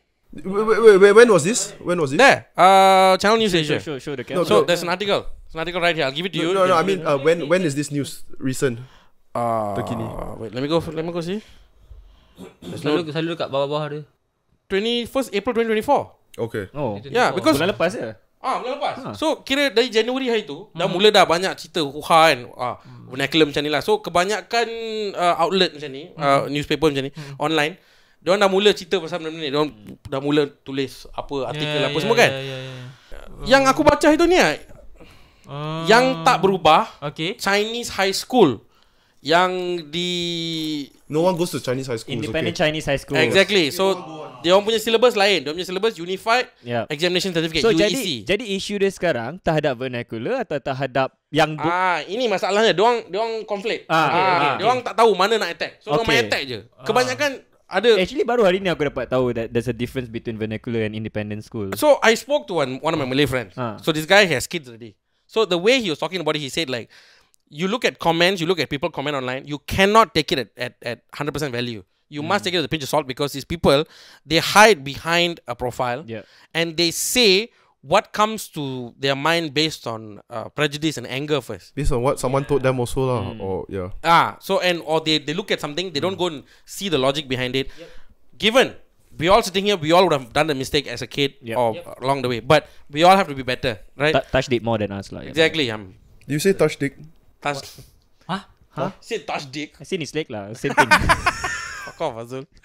But even last year when the vernacular thing came up, right, I got curious. I started reading. There was a school in Perak where 80% of the students enrolled were Malay. This year was 100%. Dude, in Sabah Sarawak got 100%. Yeah, it's common there. It's not a vernacular issue. That I don't think it's a vernacular versus kebangsaan issue. I think it's it's about UEC, but also like we in Malaysia, we're not all understanding and about harmony and unity. There are among us people who were just waiting to gain the upper hand. No, I'm just shocked that it's still a big issue now. Like I don't think the issue honestly is not really about macam vernacular schools atau I think it's the way we perceive language. The way we perceive the entitlement behind those language. Fair like enough. kita nampak macam like bahasa separates us when it's supposed to be uniting us. Like Fair enough. we shouldn't feel threatened that there's another school that practices a different language than you.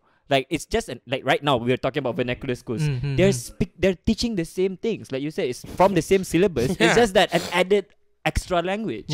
So it's not really, it's just more of an ad, right? Like same thing like SPM slip. Ada satu tambah satu bahasa Cina. Right? Bye, bro. Bye, bro. Ciao, bye, bro. Ciao, dude. Anyways, And it's just pretty much that. Like, but I can understand kenapa like the fear behind the independent schools because you don't know what are they teaching there. For all you know, they're teaching some sort of propaganda. To me, regulation from the government is important in this area. In that area. Tapi if we're really talking about divide, whether or not are we propagating this kind of it's just like promoting racial tension, which you're is deepening the unnecessary. whole. You're deepening the whole, which is nothing. Like for me, if you ask me personally, if I were to have a kid, and where would I send this kid to? I'll probably send to SJKC or SJKT. Like, I love the fact that I love the fact that dia akan belajar extra language, something that I cannot teach them. I can help them with. Okay, Zul, kau tanya kenapa sekarang ni isu vernacular ni naik apa semua kan? Politik bro. Faham? Politik. Kita kena akui. Okay, sorry politik kita kena akui. Betul ke? Politik Bodoh lah.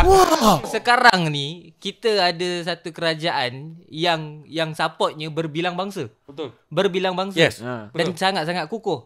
Tolak tepi lah sokong tidak sokong kan. Dan sangat kukuh kita ada Indian. But what he's saying is now we have a government that is pushing the multiracial narrative. Yup. Okay. So malangnya pembangkang suka mainkan isu-isu benda ni. Betul. Benda ni. So kita nak attack apa? Okay, sekarang ni Melayu dah hilang itu, hilang ini. Hilang kuasa lah, apalah. Orang lagi ramai hantar ke vernacular punya school. So benda-benda ni yang dia attack.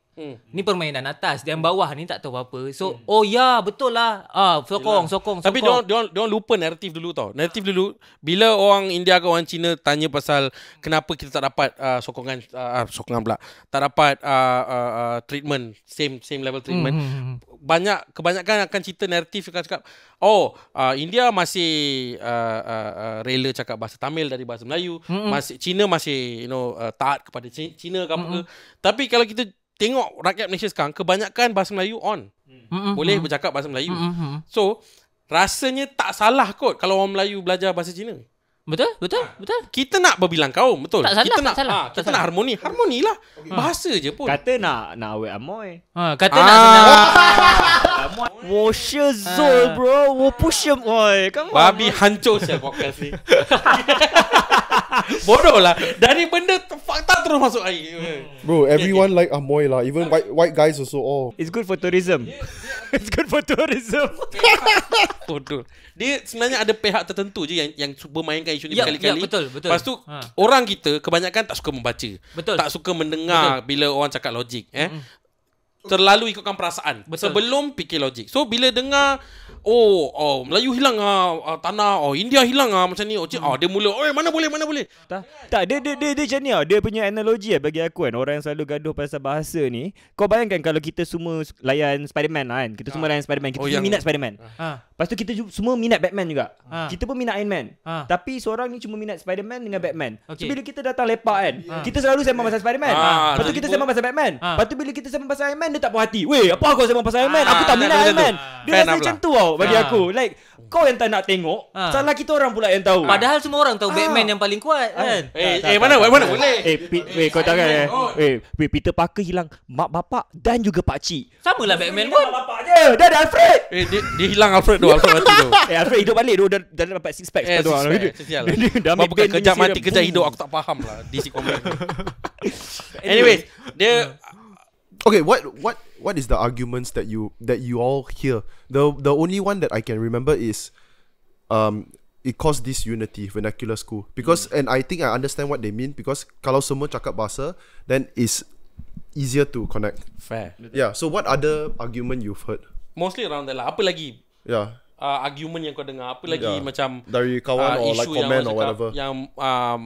yang menjadi punca orang Malaysia ni tak boleh bersatu padu. Salah satunya ialah sekolah vernacular ni kalau belajar bahasa Tamil ke bahasa Cina dari kecil, nanti dah besar dia takkan suka jadi orang Malaysia. Dia akan terikut-ikut. Apa soalan dia tadi? Apa isu pertama yang Okay, apa isu-isu yang selalu kita dengar berhubung kait tentang isu sekolah vernacular ni? Salah satunya dia kata tadi, kalau masuk sekolah vernacular, dah besar nanti, dia akan terikut-ikut cara, dia akan taat kepada Cina je. Dia The akan language taat barrier. language barrier. Ataupun sebab sekolah Tamil ni, dia tak membenarkan anak-anak muda kita ni bergaul dengan orang bangsa lain. Sekolah kebangsaan ni, 3 bangsa sekali, betul? Apa lebih kurang apa kesan negatif kalau masuk sekolah vernacular lah. Apa kesan negatif? Antaranya kalau masuk sekolah vernacular boleh main bola keranjang. Kalau masuk sekolah Tamil, Tak ada. Kau pandai lari. Kau pandai lari. Tengok, dia ada kelebihan. Ada kelebihan. Kita kan? kena tengok kelebihan. Babi masuk air lah. Sial. Tak. Kalau kau masuk SMK, kau boleh buat vape juice. Bodoh lah. What you say? No, if you say like, if you go Chinese school, you can play basketball damn well. Yeah. If you go Tamil school, you can run damn fast. Yeah. If you go Kebangsaan Malay school, you can make vape juice damn good. Damn dumb, dude. Okay, dumb. Tak, ini semua bodoh. Jangan. Okay, apa kesan negatif you think vernacular schools? Kesan negatif Be honest. Like, if it's nothing, say nothing. I don't think. I think it's opinion, only for me. It's only the language. That one I can understand because it's true. We need the language to be. It's easier. It makes it very easy to connect with the language. That's the only thing I can Fair think. enough. I mean, like, if you say no vernacular schools, then no international schools, none of these schools. Like, to me, I don't know. I just, it's very hard for me to see the negative in it because I didn't come from an all SMK school. I went through SMK school later, right? I went through international school as well. It was a private school. So, to me, like, although vocational school are not, vernacular schools are not international schools, but I do see them in a sense of, like, it's an option, an alternative other than just the usual SK atau SMK and things like that. It's an alternative. It's an option that you can choose to opt for because at the end of the day, you're getting the same kind of syllabus. Fair enough. Right? Yeah, the international school is the problem. Like, if there's any mode of education that is not governed by the central government, Yes. or any part of it that is It doesn't matter what's the mean of delivery. Yes. As long as the essence is the same, fair enough. You gonna say which is something? the syllabus. Apa itu essence? Allah. Essence ni dia shampoo. Dia herbal essence. Essence kan. Aku ingat ni aircon. No, the international school, yes, I have a qualm to pick with it. Sebab Why is it allowed then for because economy? there is privatized lah. So Yeah, no. our country allows privatized education. Yeah, of right? course, because white people, bro. White Yeah. people No, but understand that. is why do you think we allow it? It's because of money, is it? No. Money. You want to be honest? Let's be honest. Okay. A lot of us think that the government schools are not up to par because of two things. One is Tingkap selalu pecah. tingkap selalu pecah. Okay. That's not the same. Cikgu One PM selalu is- pregnant. Cikgu PM selalu pregnant. Start Avanza pakai Avanza. Hijau. Apa lagi? Sekarang ada CCTV tu susah dah nak panjat layar. No lah. No, but bro, it's true. The discipline. I was from public school. Everyday ponting class, nothing happened. Actually, I never ponting class before. Tak pernah tu, serius. Tu macam ni. Tak pernah tu, sumpah. Apa dia? Dia tak pernah ponting sekolah. Teruk je. Sekolah tak pernah. Kelas pernah lah. Kelas sekolah tak pernah. Aku tak pernah fly. Ponting kelas gimana? Aku member dengan cikgu lah. Macam lepak bilik cikgu. Lah, ponting kelas. Tapi lepak cikgu. Jumpa cikgu. Oh, cikgu tengah ponteng. Cikgu tu cantik lah. So macam lepak dengan dia. Oh, ni yang jenis. Sebab dude, aku first buku BM aku bagi lah untuk belajar bahasa Melayu. Cikgu Suraya. Aku dah agak dah. Who's Cikgu Suraya? Oh my days. .etxt Takkan form. tak tahu Cikgu Suraya. The most influential teacher. The legendary The Cikgu legendary Suraya. teacher. She helped fix bicycle. I think Cikgu Suraya can solve this issue about vernacular schools. Fair. I think kalau dia translate Cikgu Suraya into different languages, Cikgu Suraya's one motto is what? No, India, China, Melayu tak kisah. tak Datang kisah. kat cikgu je. Datang kat cikgu je. Aku rasa Cikgu Suraya might be the end of this. Dia kena jadi ambassador. Basically sekarang ni kita tengah buat casting call. Siapa nak jadi Okay, wait. Go back topic. Okay, so why people go to international schools is because they look at governed schools like SMK, SK and all that. They feel like it's not up to par because The facility. facility is one thing, but a lot of people that I spoke to, they said like they feel like the syllabus is not updated as frequent, and when it's updated, a lot of our history is being omitted. Okay. Yep. Banyak sejarah kita pasal orang Malaysia, pasal permulaan Malaysia, how Malaysia was before the Islamization and all that. Banyak info dan fakta berkaitan tu dikeluarkan ataupun diolah. Banyak bukti. Ada parents buat video apa semua asal benda ni keluar. Kenapa macam ni? Sejak bila Tamil bahasa Tamil ni borrow dari BM, dia banyak isu. Betul tidak? Itu sebabnya we need the syllabus untuk di-updatekan, untuk dinaik taraf sekerap yang mungkin. But we need these facts to be there. I feel like if we stop feeling ashamed of who we are as Malaysians, how Malaysia came and what is the truth behind Malaysia, I think all this fight will just go away. Because we won't, at the point we won't even argue like you Indian, I Chinese, we all Malaysians. Who is ashamed? That's the question. Even the people who don't speak English, they would like to brag about the Malaysian food. So there are things that they are. No, because bragging proud about of, Malaysian food is cool. Yeah. Exactly. On a global level, it's cool because see, we have this, we have that. We are a melting pot of food, but not unity. When it comes to school, when it comes to education, oh no, I send private school ni, government school all cannot lah. It's the same reason why people go to private hospital than to government hospital lah. Dude, I mean, if I can afford it, right, I also would, because of the discipline for me. the private school. Yeah, discipline is different. You cannot put things school. No, bro. but that's the thing. I feel like private schools are the main reason why we are losing our sense of Malaysians or our culture as Malaysians. Because a lot of the things that are in private schools, you don't actually see it in day-to-day daily life in Malaysia. No, that's true also. Yeah. So if you go to private school and come out there, I don't think is it private or is it international? I think it's more international. international schools aren't international schools private schools? No, they're two different things. Bro, different. International is international syllables. Private school is SPM. So it's different, bro. Oh. Yeah. Okay, so private school follows the SMK syllabus. Exactly same. Also Exactly. international school. Yes, Right. that's- So whenever I say private, it's Yeah, international. they don't take SPM, they take O levels and Yeah, all that's this a kind of stuff. different. I see. It's basically a different bubble lah. Their Yeah. history also But- all learn different one. But they follow. International. No. So IGCSE is international. Yes. Okay. Guidance So International School. Yes. I see. International school. Yeah. Okay. That one is its own bubble. That one is. It is, memang yeah, its own it is. bubble. Fair Like, enough, yeah. like a lot of those kind of schools actually produce entrepreneurs. Like you can see them like right now within the market. They run a lot of startups, businesses, and they're all But they can't speak Muslim BM, friends. right? I mean, they can try. They can try. I mean, that's generational wealth lah. Yeah, that's, a lot of them comes from generational wealth. Like its own bubble. I don't think we're talking about that. I feel like the bubble. No, the bubble is the issue there. Yeah. When it's a bubble, same like when Yeah. they complain about UEC and all that. Why they complain about it is because it's a What's bubble. UEC? The Chinese Independent government certified syllabus. So it's basically they follow the Chinese syllabus or something like that. Go. It's called UEC. I just found out about it. Oh, I saw. So the vernacular issue is actually that issue. They're actually attacking that, I think. Oh, okay, But okay. they conflate it and then they just like, oh no, all vernacular is bad. Why? Because the word Oh, Chinese is there. okay, the word temple is there. So you're saying there's Chinese school that don't follow Kebangsaan?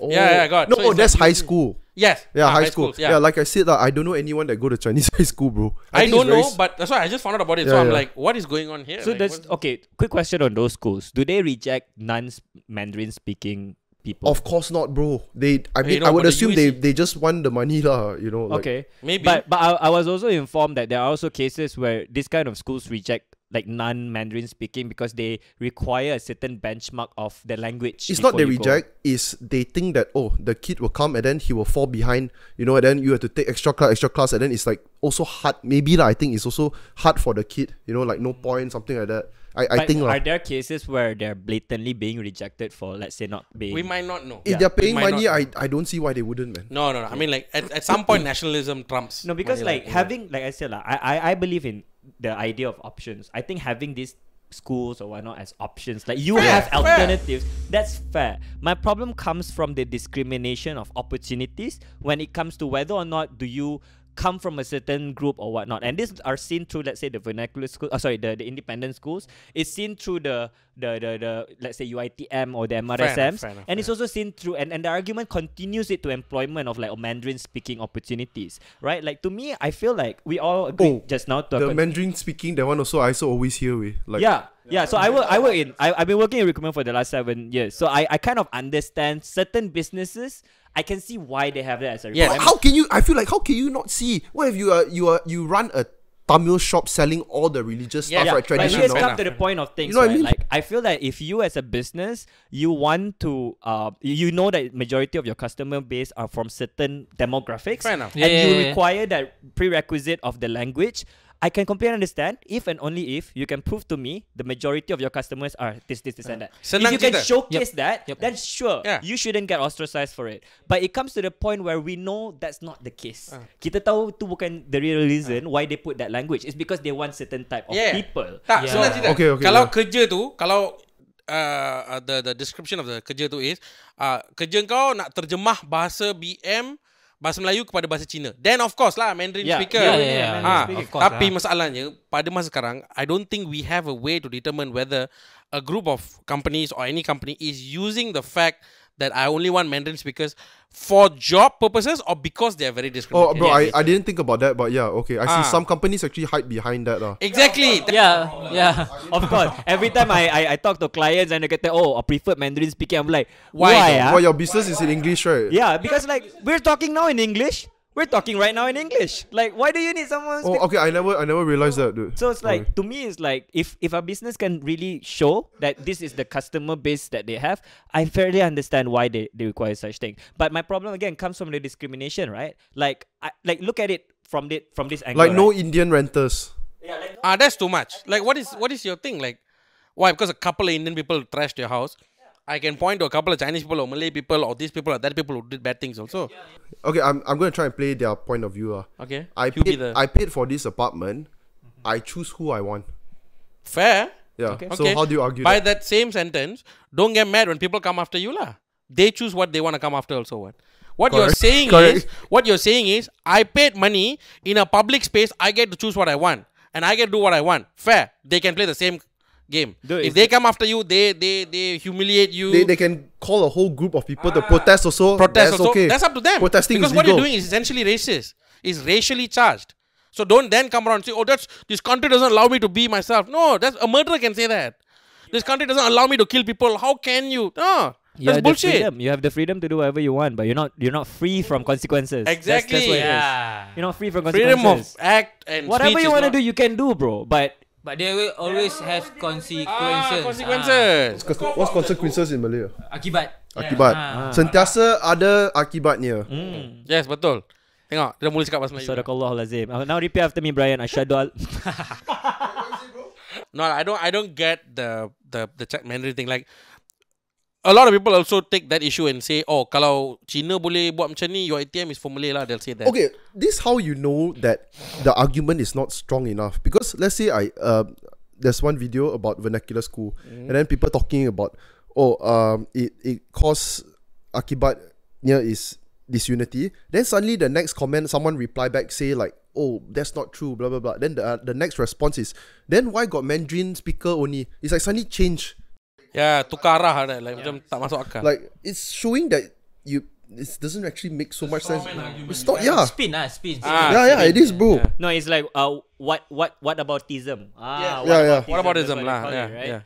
What about ism? So what about this? Yeah, What about it's this? like spin, bro. It's like, Kalau kau cakap satu isu, dia macam gaslight engkau lah. So you talk about what you know issue. what's gaslight lah. So dalam Melayu kita panggil habis tu. Habis tu takkan Kalau macam ni, habis tu. So dia macam tu lah. So to me, I think it's completely unrelated issues that I can understand kenapa diorang selalu samakan sebab the subject is the same, which is language. Perbezaan bahasa. So to me it's like macam I cakap, like if you are we're talking about schools, you have vernacular schools, you have SK ke SMK ke apa. Yep. That's your choice to go where you want to go. Yeah, fair lady. That's a car, by the way. Fair enough. Not fair is when it comes to like this one cater to only these people. I think that's not okay. And that's Of why course. we need to talk about it. Fair Is the argument of people going against this vernacular issue and also Bumiputera schools. I think we do need to talk about that. Like as a Malay, I feel I went to MRSM. I didn't go to UiTM lah. Loud and proud. But I went to MRSM. Why you never go UiTM? Because already when He had enough government enough programs. allowance. And okay, I went to a Malay school. Okay, let's just cut that part one. Okay. Right, I went to a Malay school. And Why you want to cut that part? So your argument aku stronger, cakap bro. MRSM ni macam nanti apa, they will boleh, come boleh, after me. What's So, okay. MRSM actually? Maktab Rendah Sains Mara. It's It's college. what you, before UiTM. Before that's UiTM. what you got. UiTM junior lah. UiTM junior. Yeah. Oh, boarding school ah, asrama. Boarding school, yes, boarding school. So I went to those schools and they're like majority Malay. Not to say tak ada non-Bumi. Ada. Ada. We got like 6 Indian people. Oh, kota lah. 4 dudes, 2 girls. Banyak tu. Tu dah kira banyak kan. Banyak peluang kita bagi kan. 6 bro, 6. Is that got Chinese? Ada MRSM Scott. Like ada maktab they have. Ada boarding schools they do. Like the more open ones would be the they call it the JPAs, right? Is it apa? JPA. Sorry, SBP. Sekolah Sekolah Bersama Penuh. So those ones memang have a bit of more quotas for the non-Bumis. But for MRSM is mainly catered to Bumis because that's what Mara is for. Yeah. Right? So like if we want to talk about boarding schools in general, I would say that there's of course there's more for Bumiputras because we have the existence of Mara schools. But take Mara schools away, it's an equal amount of schools that accepts Bumis and non-Bumis. So the conversation isn't about the schools, it's about the existence of Mara schools, right? That's the argument. So if you ask me, if you want to talk about vernacular schools, then we got to get rid of these schools too. Because that's only fair. Right? No. But then you come back and challenge. You come back and challenge and say that no, but Bumiputra reserves their rights to have like this kind of privilege. And I agree. No, but here's the thing. One point, I used to think that way also. Yeah. But one thing you're not getting is what you know. Vernacular schools never had a line saying that this school must have 70% Indians. Yeah. Vernacular schools don't have that. Exactly. Anybody can go. Yeah, that's why I Yeah. said that we should look into these Mara schools as well because Fair I don't enough. think that's fair. Yeah. Like if you want to talk about the abolishment of vernacular schools, then I would say that arguably you should also look into the abolishment of all these Mara schools because like I said, having options is fine. Having options are fine, but what's the problem is the discrimination around it, Fair right? enough. Like if vernacular schools start saying that, oh, we only accept 70% Indians and 30%, then I would say that ban that thing as Yeah, well. definitely, yeah. But if they don't, Now, that's you know when- what the topic is? Whatever's government funded yeah. from taxpayers' money Yeah. shouldn't have quota. Shouldn't have. Shouldn't have quota. Like even if there is a quota, like then that's a different argument altogether Yeah. about Bumiputra. And then back Fair then enough, Bumiputra yeah. lebih kepada orang susah, but now we see a lot of T20s among Bumiputra. Ah. That's the whole redefining I think, the like, definition of Nobody Bumiputra. checked. So let's go one step at a time. We talk about the schools first. We talk about the language first. Then we talk about that part. And The I think, UiTM? yeah, same thing. Same Yeah. thing. So it's like to me it's all the essence of it. If there is any discrimination towards certain things, then that's not good. Right? Like I said, if it comes to the point where vernacular school says that we don't accept Malay people, we don't accept non-Chinese, non-Indian or whatnot, then I say Take that it down. becomes a problem. Take it down, right? Because we know no for a shit, fact. Yeah, because you're not discriminating anyone. You're saying like I said, it goes back to my option argument. Like as long as you have options, that's up to you. Right. You want to send to vernacular or not? You want to send to SFK? That's your choice. That's bro. your choice. That's yeah. your choice. You can do but whatever. the point in which is when you start saying that you cannot go there because you're not one of them. Itu problem. Itu problem, bro. So problematic. that's the discussion I feel that we should be having. And a lot of people look at it and go like, no, that's just small decisions. What we have to understand, the moment you teach a group of people that it's okay to decide based on skin color or race or what, you're also teaching the other side that it's okay to do so. Yeah. And what you'll get is just continuous divide. Yeah. Because people look at this and go, you did this, what? And then you'll go, no, but you did this, what? Then you'll go, you did this. Sampai bila-bila tak settle. Sampai bila-bila tak settle. And then like the whole the employment thing and whatnot, I feel like the conversation around like Mandarin preferred languages and stuff. I think that we should make it a norm when you go for interviews, even if you get called for it, and then like suddenly they drop the bomb and be like, oh, over here you need to speak Mandarin and stuff, right? Like, can I make the sound? You can challenge that back, right? And be like, why? Or like you can ask it back. Like I personally do fight for at my work when you mean the person the applicant now. When you're applying for the job, if you see that Mandarin is preferred and stuff, ask why. If you do apply for it and you get interviewed, ask why, right? Like, or if you see it and you feel like this is not okay, then that's not a company you want to work at. Move on to the others, right? That it's a problem, but it's not your problem to solve. Just move on to the next job you can apply for, right? But then again, someone will be saying like, but what if I really want that job? Okay, fair, right? Fair. Then when you do get the interview, you better know Mandarin lah. Like if that's really what you want, right? I don't think the Mandarin thing is a similar issue to this vernacular school stuff, because there's an added thing that you yourself can pick up. Fair enough. You yourself can pick up. The problem comes from organizations. Like it's not something that is run by us. Kita yang kena solve this issue. It should be solved from a system, because the system should then regulate whether or not companies are allowed to do this in the first place. Fair enough. That's a separate thing. We shouldn't solve that. But the point in which where they're asking that from us is something that we should be able to challenge back. That's what I feel. Like, so challenge back. Like for me as a HR person, I do my duty when clients said that, oh, I need someone young. Do you bother? I will ask them like, what if it's an Indian guy? I do bother. I'd be like, what if this person speaks Mandarin? You can send, you sure? Yeah, just send me any Mandarin speakers, even if that person's Indian. So and then they'll start to like, If you see them starting to think, then you know for a fact that's not what they meant. So tell me you know what they meant. They're not talking about Mandarin. They're talking about race now. Wait, so that's the thing. So right now what you're essentially saying is basically when it comes to like companies requiring Mandarin speakers, you have a choice of either learning the language or understanding that maybe you're not able to do it and move on, right? So I think this is the issue that a lot of people pinch on and go like, but that shouldn't be the case, what? Okay. Right. That's true. But that's why I keep saying about options. If you grow up with the options of vernacular schools and then all these options that, again, the mindset around options, right? Then you know that learning those additional language that could get you a different job is also an option that you can pick up. Yeah, but it's a loose argument. You know why? Because then people will be like, so you're telling me I have to turn back time, go and learn Chinese from a small age only? No, you can learn that now. Okay. Or you can so choose you're telling another me, company. Yeah. Exactly. Or so choose another company. Again, you know what they'll say? They'll be like, oh no, but then this shouldn't be the thing, what? I shouldn't be asked to learn this language to do this job. This job doesn't even need this language. Okay, I want to be a doctor. I apply for a doctor job without doctor qualifications, and I bitch about the fact that I don't have doctor qualifications. Okay, what you're telling is a hand skill. What you're saying is a hand skill. All right. Now take this. Let's say the doctor job, you only can speak Mandarin. You must speak Mandarin, then you can get the job. Okay, so we're talking about language proficiency. You see, that's the problem. Okay. So the issue now here is what people pinch on is not the job itself. Sometimes a job, like again, doctor. Let's say some clinic, some private clinic puts up an ad and says, allergy doctor needed. This. Mandarin speaker only.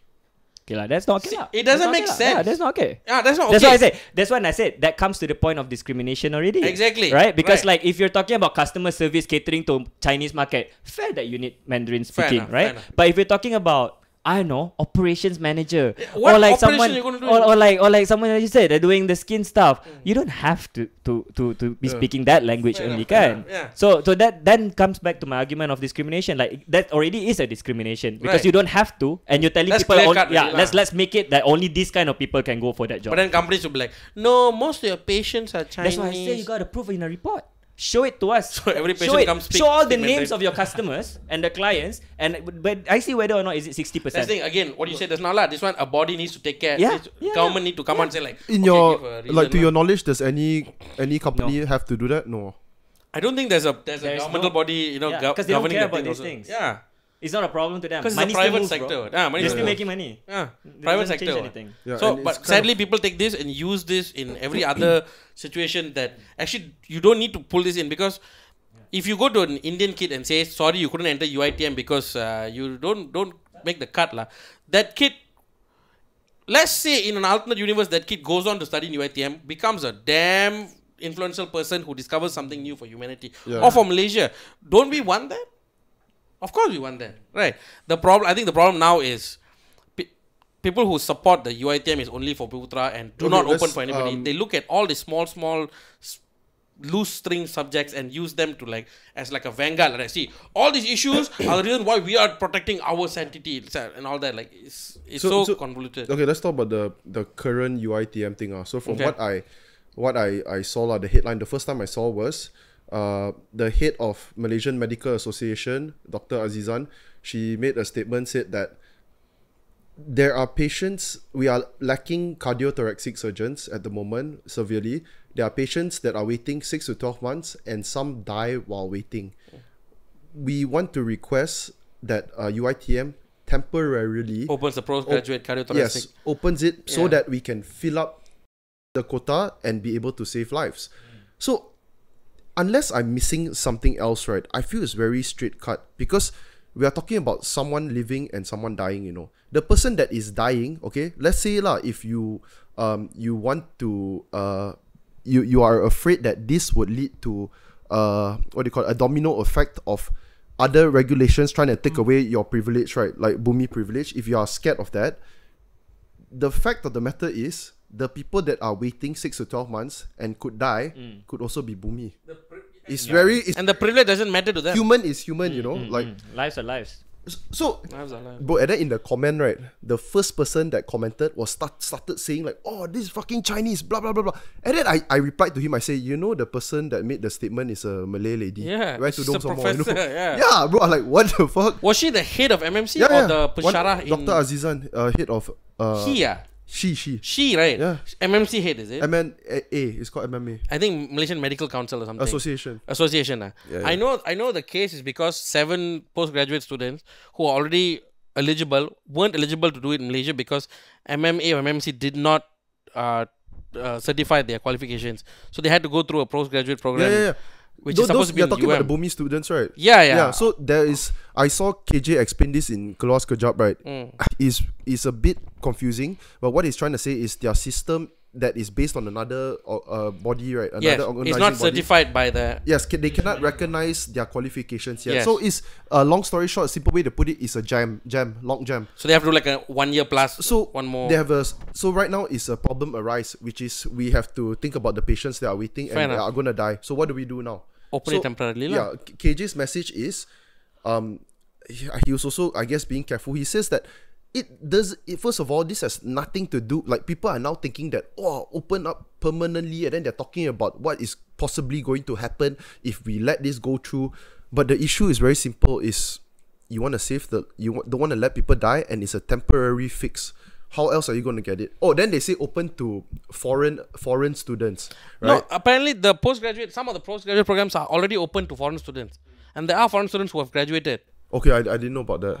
When I heard that, that's when I realized whoa, wait. That means there are other students who already graduated. There are foreign students in UiTM before Chinese and Indians get Yeah, into it. dude, that's mad, dude. Personally, for me, right, I don't know whether it's bad for me to say this, so I don't even care whether if it's foreign student. Just get people, bro. Yeah. I Solve don't the even care problem. if it's Chinese or Indian. Solve the problem. Get people, you want people to die, is it? Yeah, people are dying. It could be your mom or dad at some point, or your brother or sister, or your wife or somebody, or your kid at one point. At that point, are you still going to say, no, we must, no.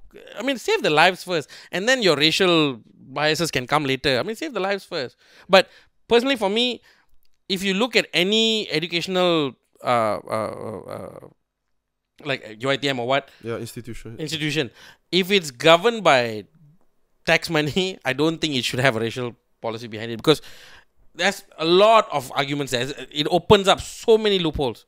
Yep. First question, why are we paying tax for this thing to be racially controlled? But immediately. My question is logically speaking, if you're on your deathbed, you have a doctor that's trying to cure you. How you gonna? Like, are you gonna reject know the you're gonna doctor just because the doctor is, let's say, not Malay or not speak? Doktor belajar UiTM tak? Keluar.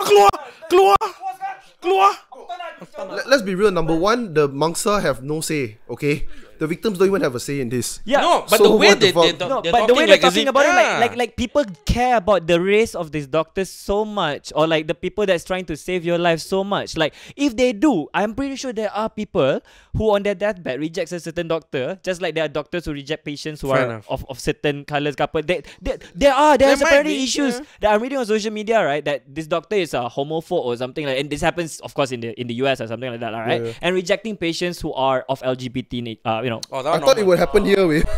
Here mana ada, sini mana ada orang LGBT. Malaysia tak ada LGBT. Malaysia mana ada? Tak ada lah. I thought God in jail. So to me it's like, if there are people who on their deathbed are like this, aku sumpah aku bagi dia standing ovation. I applaud your racism, bro. Like you deserve Till the that end. racist punya title, till bro. the So end. aku respect. You got a Call of Duty medal. But let's be real, it doesn't matter who saves your life. It's your life gets saved. To me, it doesn't matter. When I got in an accident, dude, I went to government hospital, dude. Every single time the doctors came and checked on me, the doctors made sure that I didn't slip into a coma or anything. In my head, right, all those people who came out and say, government hospital shit lah, government hospital filled with Malay doctors lah, government hospital is this lah, that lah, every single one just went missing. Because I saw with my own eyes how hard they were working and how bad the situation was. They were like strung apart, like they were so spread thin, by the weight of the job No, and it the is- lack of funding, and they still made sure I didn't die. Bro, okay, I And can, he was a Malay doctor, by the way. So, like, bro, I can get it. add to this also.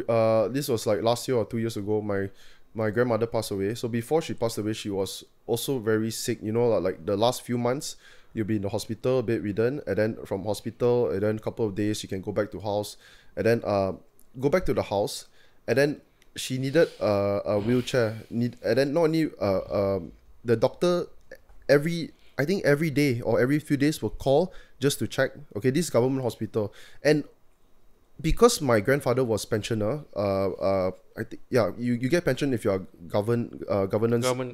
government worker, right?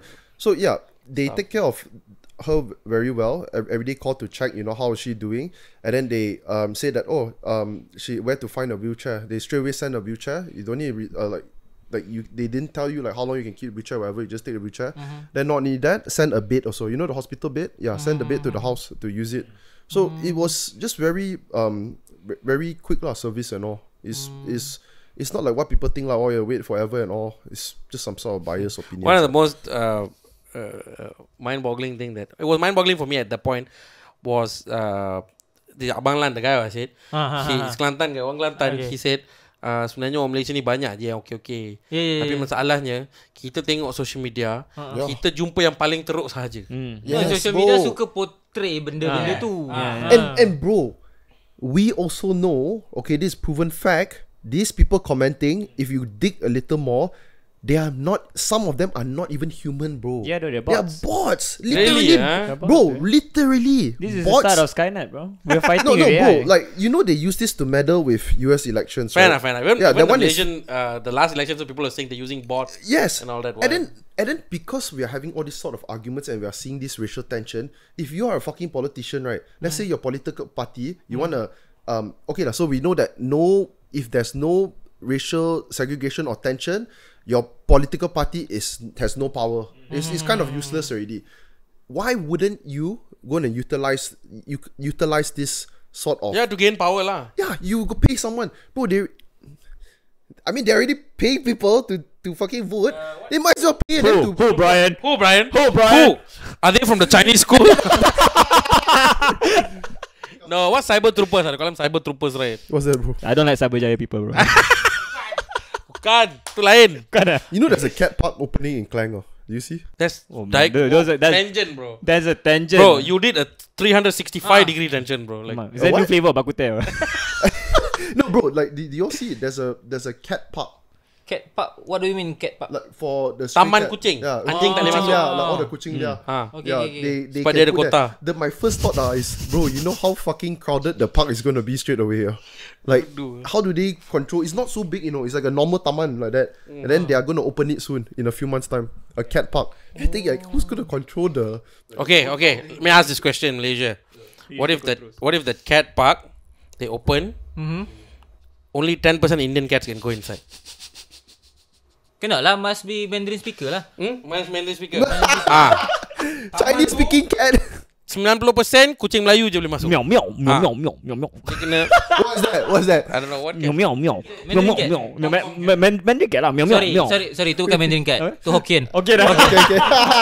Okay. Oh, itu Hokkien. See, he can tell. Orang Kelantan macam ni pun. Power lah Ayim. Siapa kata Ayim racist? Aku tak racist. Aku tak tahu korang dah. Guys, Korang jokes. We all joking. No. Aku tak tahu korang dah debate benda ni belum. Tapi orang yang racist dengan antara satu sama kaum sebab diorang tak berkawan banyak sangat dengan kaum lain. Betul. Kita orang racist, berjenaka sebab kita banyak kawan kaum lain. Aku daripada kecil jiran aku India. Jiran aku India. Sekarang dah mati dibunuh. Betul. Dah mati tu betul. Dah mati sini meninggal lah. Tak, jiran ni India, satu family India, and aku daripada kecil selalunya macam kadang-kadang mak kita marah. Betul. Lari rumah dia. Aku lari rumah dia. Aku rumah Melayu, lari rumah dia. See? Ya. Aku lari rumah tu and aunty tu jaga aku elok, bagi makan. Aku ada Halal okay, dia orang ada halal lah. Dia orang tahu lah boundaries. Aku kena tanya pihak netizen. Dia tu kau basuh je. Basuh je. Basuh Dia je. orang ada meja makan untuk family, kan ada kerusi kat meja makan. Ada satu kerusi khas untuk aku. Dia warna hijau Tak tahu lah warna apa tu. Satu kerusi. Ini kerusi Ayim. Why? Like what? What's the reason Sebab they do that? Aku tak tahu, dia orang macam sayang aku, jiran kan, dia orang jaga pada Tu kecil. my neighbor same dude. Malay family. Dia orang kalau makan bagi kepada aku semua. Makan rumah dia, tidur rumah dia, main-main Nampak rumah tak? dia. Ini lesson tau kepada orang tau. Dengar rumah dia. Kau buat baik dengan orang India, kau dapat kerusi. Nak masuk Kau nak dapat kerusi, kau kena buat baik dengan orang India. nak masuk parlimen buat baik dengan India, dapat kursi. Aku tak faham kenapa ada orang racist dengan India, racist dengan Cina. Aku tak faham kenapa benda tu. Adakah dia orang baru jumpa, oh ni baru jumpa, dah besar baru jumpa India ke apa? Propaganda. Aku rasa ni sebab propaganda. It's like macam ni. Macam bagi aku harap, this teori aku lah. Aku hope to see within the next 10 to 20 years Malaysia akan kurang orang-orang macam ni. Because aku percaya yang kita generasi like millennials lah, moving onwards from millennials Gen Z onwards, and whatever when alpha. we are becoming parents, there will be a lot of us yang akan lupakan apa yang diajar oleh mak bapak kita, because we know it's not the right time to learn these things anymore. Macam benda-benda tu dah tak, it's not relevant. Pemikirannya tak relevant. Sekarang pemikiran dah berbeza. There will still be at least 10% yang akan kekalkan pemikiran macam tu. Aku tak nafikan. There will still be issues about vocational, all this. But we going there. But we're going there. there. I would say it's a better sekarang ni. Kalau I don't think that you can have this discussion 20 years ago. Definitely cannot. Yeah. Cannot, because back then people are more towards the mindset of like, of course lah ada kota. Of course lah ada ni. Of course lah ada tu. But now we are in the mindset where we realize that things needs to change. Ada benda yang kita kena ubah. And that's why a lot of us, we will not carry forward certain mindset yang mak bapak kita ajar kita, because we ourselves realize as the new generation, it ends with us. Exactly. Things need to change. Indian people, listen to me. Don't park in front of the padang at 2 o'clock in the morning and play your music loud without Malay peoples there. Find Malay friends, play with them. They Chinese? need to learn Sitsaram songs. Chinese? Okay, you all like whatever lah. You order nas- Come lah, Yeah, Kota. Can. Have one Chinese fella, because he'll bring the Siu Yok and all that. He'll bring Because the nice that's how food. you guys as friends make money together. Like, You need the Chinese guy to cater the finance. Punjabi? Punjabi can.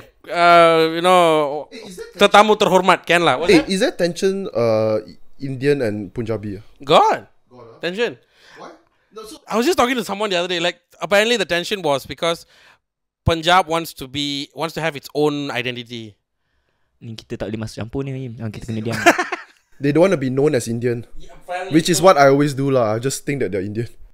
To be, I'm I mean, sorry, it's Indian. Is Indian state, right? It's a state in India, right? Punjab. Kenapa orang India tak Bukan. Dia Tak. orang India.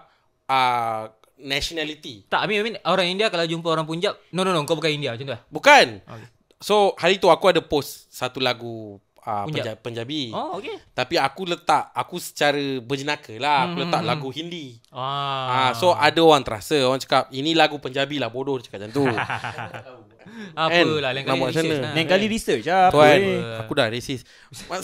So, bila aku mula research, bila aku mula bertanya pasal benda ni, jawapan yang aku dapat tu, dia kata, tak, kita kena faham. Orang Punjab ni dah lama kena, dia nak kata ditindas bukan, dia macam dah identiti dia dikekang. Okay. So, orang Punjabi ni dia ada identiti dia sendiri, ada cara budaya dia sendiri. And rapper-rapper Punjabi ni lebih suka ataupun lebih prefer dikenali sebagai orang Punjabi. Bahasa yang dia cakap pun apparently Punjabi dengan Hindi benda sama. Okay. Masalahnya Hindi is the standardized language. Okay. Punjabi is the more rural language lah. More language asas dia lah kan. Okay. Apparently lah. I'm not sure. If I'm wrong, please correct me. Punjabi are sick people, right? Punjabis are sick people. Sick. They're sick, dude. Yeah, they're sick. No, they're sick people. Like Yang dalam Upin Ipin tu? Yang dalam Upin Ipin tu apa? itu macam. Ya, Punjabi ni Kelang Man, Inspector Sahab. Itu Punjabi. Klong Man is Punjabi. No, Klong Man is a bad. The police guy. Yeah, but is Klong Man police. Klong Man is Malay or Malay Chinese? lah. No. Malay. We've never seen. Yeah, how you know? Klong Man Melayu Borhan Melayu. Oh, you mean he got take out his... Habis Firdaus Wong tu Bukan, Kelang Man kenapa? Borhan Chin. Kelang Man kenapa dia Melayu? Satu dia Borhan, kedua dia gila. Banyak gam. 3 naik motor S5 kan. Then dia kata keluang man. I still remember the song. okay. That's how Malaysian I am lah. No, anyways, what was I saying just now? Something like fuck racism lah. Yeah, No, what's the something thing about now? racism. Punjab. So the Punjabi thing, that's a different story lah. Okay, now we come back to Malaysia. Okay. But the racial tension between Malay Indian and Malay Chinese is very different, right? Malay Chinese is way worse, right, than Malay Indian. I think it's because of the May 13 that area at the time, how Chinese people took over What happened to KL. the Indian people in May 13 now? Dude, there's too less of an Indian population to even have a problem. They like, are we like 2 million in the country? Yeah, We're not at the cinemas. busy drinking lah. I'm sure they... Gaduh-gaduh lah macam tu. Oh, no, racist. You know these guys, little constables, you've had them on the... Susah bro sekarang buat lawak bro. Weh, kau jangan. Sekarang ni kalau nak buat lawak, all the time kau letak ini semua adalah jenaka, ini semua adalah Tak, jenaka. kau tahu ada Muhammad 3 orang ni, Yeah. India, dah Ipoh. Datang Okay. podcast Lil Constable. Ha. Dia orang punya lawak racist gila nak mampus. Aku tengok okey je India, Cina Melayu komen. Okey je, tak adanya orang nak report ganggu. They are united by racism. Yes. And You know- that's what I really appreciate, about That's them, bro. true. Bro, itu yang aku cuba buat dalam stand up comedy. Betul. Tapi ramai yang salah sangka kan. Tak. Kalau India dengan Chinese okey. Oh, dia kalau orang Melayu baru dia tersalah sangka. Macam Dia macam ni lah. Dia macam okay, kau cerita. Tak tahu. Aku kalau every time perform, aku siapa yang selalu tengok, aku tahulah kan, aku akan sentuh India, sentuh Chinese. Ya, betul. Semuanya tepuk tangan. Wah, Tapi bila masuk bab Melayu, bila masuk bab Melayu, oh kau jangan sebut Melayu macam tu. mana boleh macam tu. Kita nak kawan, kena Bagi racist aku orang. kena adil lah. Kalau kau nak kita orang kutuk orang lain, kita kena kutuk Kalau diri kau kita dah juga. gelak lawak India, lawak Cina, lawak Melayu kena gelak juga lah. Kita orang buat lawak macam tu kak. Kita macam, if you can laugh at Indian jokes and Chinese jokes and whatever jokes, then when the Malay jokes come, you laugh. If you can laugh at Malay jokes and Chinese jokes, Indian people, when you hear us joke about you, you better laugh. Or if you don't laugh, you don't find it funny, it's fine. Don't get offended. Because you were laughing at a Malay fella doing something or a Chinese fella doing something. It's all jokes. We're all looking at our worst moments in life or funniest moments in life. That's it. But bro, it's also a known thing here that even if you are Malay, you cannot make fun of Malay, right? I mean, depends on what things you say. And Okay, fine. Can you make fun of Malay? Like not talking about religion. Where I come from, easy. Malay fellas will make fun with us. I grew up with Malay fellas. Lepak stable, pergi cari hantu lah, naik bukit lah, hiking lah, apalah, benda-benda bodoh. Ha? Go find it, Melayu ghost. hiking No lah, Melayu hiking ada. Hiking, cari hantu. Cari hantu. Memang Melayu betul. Ha.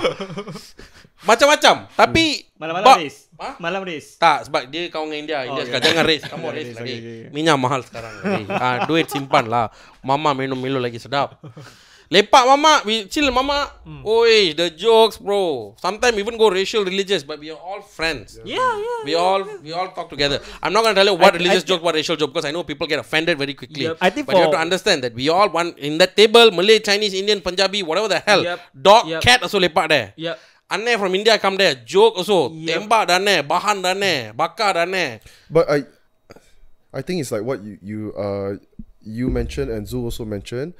The generation in front of us I think we are getting more open to this idea that there shouldn't be any prejudice to any race or whatever. Yeah, blah, but that's blah, the blah. thing though, Brian. But That's it's the thing. amplified by the comments because we think that it's still relevant. But of course, you know, the people commenting, most people, they don't even comment. They like or don't like, they don't even Fair enough. comment. They Yeah. don't even. We some think don't the even press comments like. is the whole of Malaysia. Yeah, It's yeah, not. yeah, It's yeah, 10% yeah, of yeah. Which Malaysia. makes me, which is exactly why I said, if you are a politician, why wouldn't you? Why wouldn't you use that? it? Of course. Why wouldn't you makes weaponize people it? Think that it's very relevant Yes. and very real. Fair enough. Why wouldn't you weaponize that? Yeah. What are you saying, Zul? Say something. No, it was pretty much that lah. Oh, very much done. Pretty much that lah.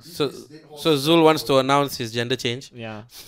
Nah, I'm. Oh, Yeah. Congratulations. What? Congrats, dude, this guy has a whole thing with the English. The what? We did this for our show. So like the whole thing, like I'll say something in English, and he'll just answer with filler words. Yeah, bro. Bro, the fire Yes. in the hole. You think that the bomb has been planted? That's Exactly. fucking funny, You think bro. that whole segment would have come if he wasn't racist?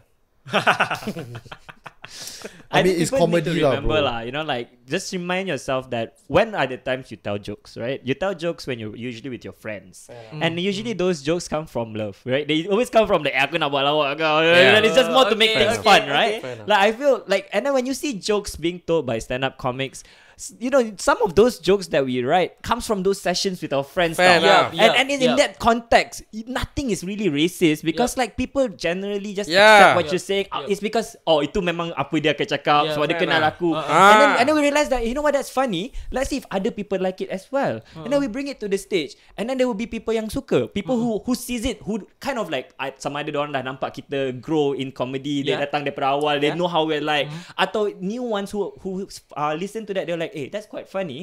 Like, these are the people yang that joke is for. Yeah, fair And enough. if you feel like lawak tu macam too racist for me, guess what? Then it's not for you. You have the rights to feel offended. Yep. Yeah. But you also need to understand there are people Who enjoy those kind of who joke. enjoyed that joke equally as much equally as as you much. hate it. Yeah, So fair to me, it's all about your perspective. You have all the rights. Macam we said just now, freedom to do whatever we want, not free from consequences. Yeah. You want to come at us for saying that we said something racist? Let's have a discussion. We'll tell you why it's not racist. Instead of calling us out on social media saying that dia Cancelling, macam ni, doing dia macam police ni, dia report. macam tu. Yeah, yeah. Context Yeah. is the most important thing in Yeah. comedy. Yeah. Bro, If it's you like, lose the context, you lose the joke. Yeah. bro, it's like Kieran say, people are, his quote, people are getting damn stupid these days. So Kieran is a comedian. he's saying they're Yeah. fucking stupid. So what he says is every time people comment or talk shit, say his comedy is offensive and all, then I ask him like, you've been doing comedy for a decade now, like how many people has actually said, like, come up to you and said it? He say none. Bro, go one in front of me. But the way Kiran handled it, no, it was in Joke Factory. But Kiran handled it damn good. Kiran was talking like about he how go up to Kieran or he was sitting in he was sitting down right in front. No, so Okay, this okay. ni bagus. This story is very good. I'll tell you why. Yeah, let's go. Joke This Factory Kieran's a open mic. liar lah. No. He didn't count. He doesn't. For him, it doesn't count. Because it was just something that the guy said like, tak ada like that. Like, No, because I asked Kieran whether people come up to you after the show. Oh, So no. This is No, during no. the show. So during the show, Kiran came up and Kiran was joking about the usage of the cling word, the word cling, and how you should the clang word, Oh. Clang. the What is that? Cling, cling. the cling, What? Is that the bell fling, sound? the bling, the rhyme with bling bling. I don't know. What? Can you say the word? You don't know? I don't know. What You just used it just now. I never said that. You word. said it. I just never now. said such What you said in the words. car just now? I said kita kena lari sekeliling. Kima. Anyway, okay, wait. So Kiran is telling that, and then he's saying like how his joke was like he was making fun of racist people coming to the show because he said this is a comedy show, and we all should understand that jokes are not. I just racially want to charged, say, it's just like, comedy. comedians must feel so fucking annoyed with every time before the show start, you have to give a warning, warning like, okay, this is a comedy show. Like, the people who came, they don't know it's comedy show. No, You that's know the what I thing. mean? Like, So this fucking guy, stupid. so this guy is sitting there. He's sitting exactly this. No, he's sitting like this. And then when Kiran said that he said like, how like Malay people at home use the word keling. I think he was referencing that Ikram video about that family using the keling word in the house. These Malaysians get up. Tak ada, mana ada macam tu semua. Dude, if you have Melayu, if you have to say that, then you've used it before. Yeah. If you have to Yeah. like speak up and go, mana ada macam tu semua. Yeah. Kiran just went, yes, tell that to your people lah. Kiran got mad because like don't deny. We know Malaysians openly use the word, not in a good context. I have Malay friends who use the word in a comedy context. I don't have a problem with it because it's comedy. It's funny. As I said, we all lepak sampai sometimes ada masuk pasal bangsa agama pun kita tak apa, kawan. Kita faham. It's funny as long as it's funny. But over there, you know him saying that. You know at home he uses it, and Kiran just lost it. Kiran just went like, hey, maybe tell that to all your friends who keep using it lah. Don't come and tell me that. And then the guy just kept quiet, dude. Halfway, he just woke up and left. Yeah. You could tell he was so offended. Bro, imagine the whole time, right? He's just in his mind. In his mind, it's like I want to kill this Indian fella. I don't understand people kan yang they it's like the orang sendiri yang decide, okay, aku nampak comedy show, aku bayar tiket, aku pergi situ, aku tak suka lawak. It's like that, dude. Like aku tak faham. Aku tak faham. It's like kau beli aku minat music show ni, aku nak dengar orang nyanyi. Asal kau nyanyi lagu tu? Asal kau nyanyi? No, but bro, it's so crazy. Bodoh kan? It's so crazy how most people, I don't know, they don't laugh. Like for them to laugh, someone else next to them or the other people have to laugh. Then only they will. But you know what's the irony about Malaysian comedy to me lah?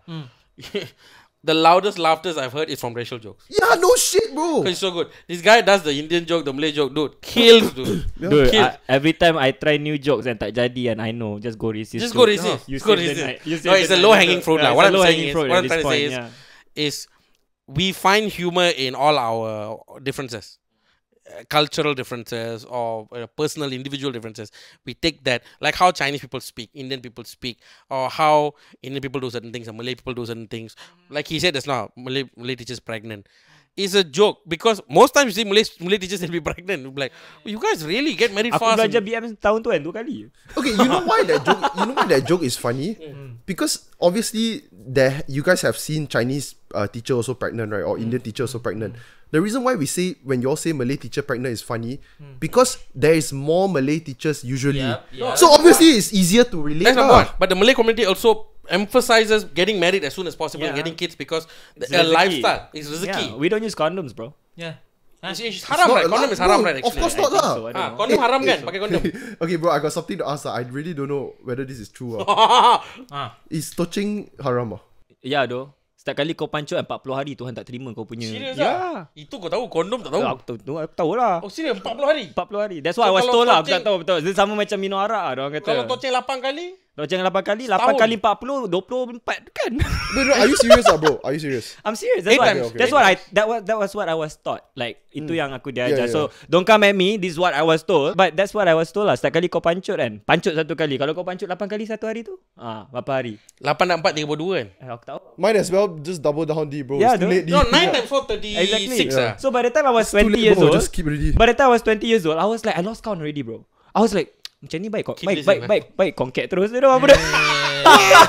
Memang ala-ala tak terima kan. Baik aku terus buat lah. You know what I noticed? Every time people say some racist shit, right? Because remember we were talking about in track there's them a lot of Malays there. Yeah, then they're saying like, those people are not considered Muslim. They are Malay people. They are not considered Muslim. And I always reply. Don't dehumanize someone I like always that. reply the same thing. I'm touching tu haram ke tak? No one ever replied. It bro. is haram. Yeah, no one ever replied me. I haram. replied so many times. I say touching haram. Because their argument is completely gone already. The moment I say that. Okay. Ha. Okay, Ayim.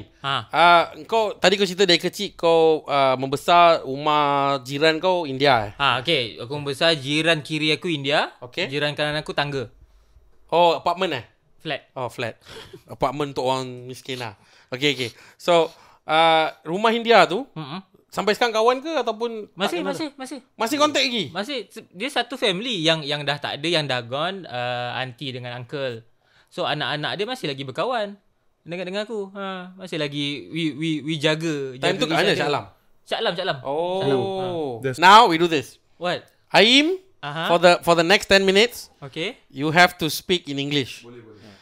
Brian, you have to speak in BM. Boleh. You and I can speak in Tamil or something lah. Enak selalu macam mana je. You tui, I Tamil. Tui. Yang betul Murty. What is this head shake? That's Indian. Okay. Okay. Tak ada masalah nak saya cakap bahasa tapi perlu beri masa. Aku slow sikit. Aku lambat sikit. Okay, bagus. Yeah, slow sikit. Kimak ada ni. Okay. Sekarang kita cerita macam mana kita tiga ni mula komedi. In Okay. English. For me, in English. You in English. Wow. I anything can, he anything can. Wow. Okay, Ayim. How did you begin comedy, Ayim? Tell us your comedic journey. In English. In English. Okay, I try. Okay, kalau tak boleh masuk BM sikit-sikit. Tak No, ada. no. Just lambat Okay. pun tak Try lah, kisah. try. Yeah. Semua English. Yeah, Okay. aku pun semua Okay, bahasa. you hear it first in Let's Get It podcast. First time. Yeah, okay. So yeah, dah berapa tahun buat comedy? Okay, once upon a time. What's that in Malay pada Kita Pada baru cakap suatu- kat tadi kan, jangan Eh. gelak orang cuba kan. Tak, cara dia cakap tak boleh belah. Once upon a Pada time. suatu hari, pada masa. pada suatu Pada hari. suatu masa dulu. Oh, pada masa. Pada zaman mutakhir What he's ini. saying, what he's saying is begini ceritanya. Ah. Kau BI. Okay, once upon a time. So here's the story. Okay. Kita translator. So I'm a Dia dah- huge. Shut up, everyone. I'm a huge comedy fan. Okay. That time, there is Raja Lawak. You know Raja Lawak? attention lah, fucker. Hey. Tak, what is it? Nothing. Bukimak lah. I'm a huge Oh, comedy, you're a comedy, fan. comedy fan. Comedy fan, okay. Tui. So that time there is Raja Lawak. You know Raja Lawak? I know. Raja Lawak, there is English? Nabil. Raja Lawak is king of comedy. So that time Nabil Raja Lawak lah.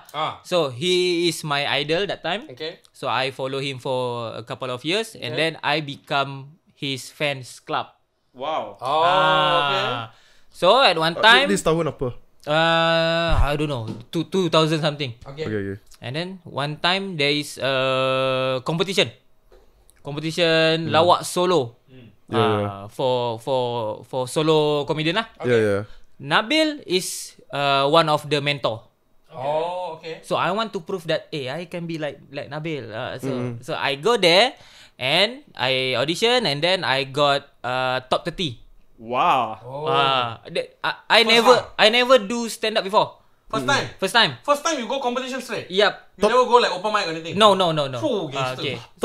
Top 30 tapi ada berapa yang Out masuk? of how many people? Ya, berapa yang Oh, there's a lot because there's road tour audition.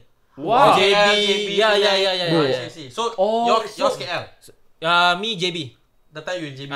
Bro, I betul-betul tak tahu like industry comedy ni like sangat besar. Yeah. Dalam that Malay time there are Malay tour, community. road tour, and then mine was JB, and then out of maybe 1,000 people in it, I don't know, I got selected to top 30.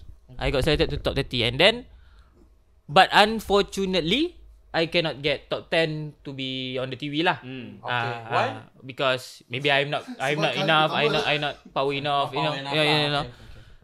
Then I feel very upset lah. Okay. But there's one comedian named Nizam Intik. Okay. He told me why you upset? Because it's your first time. Fair enough. It's your first time you got top 30. Then you have something. You must go back to Crack House. Oh, Crack House is where the You must go back to Crack House and polish your things. When you ready, you will go to the TV. So that time, okay, Crack House. What is Crack House? And then, okay, this is stand-up comedy. Okay, I learn. This is 2016. I learn. And then, 2018, I got selected to Gegar Lawak, which another competition. And then, from there, I go to stand-up. And until now lah.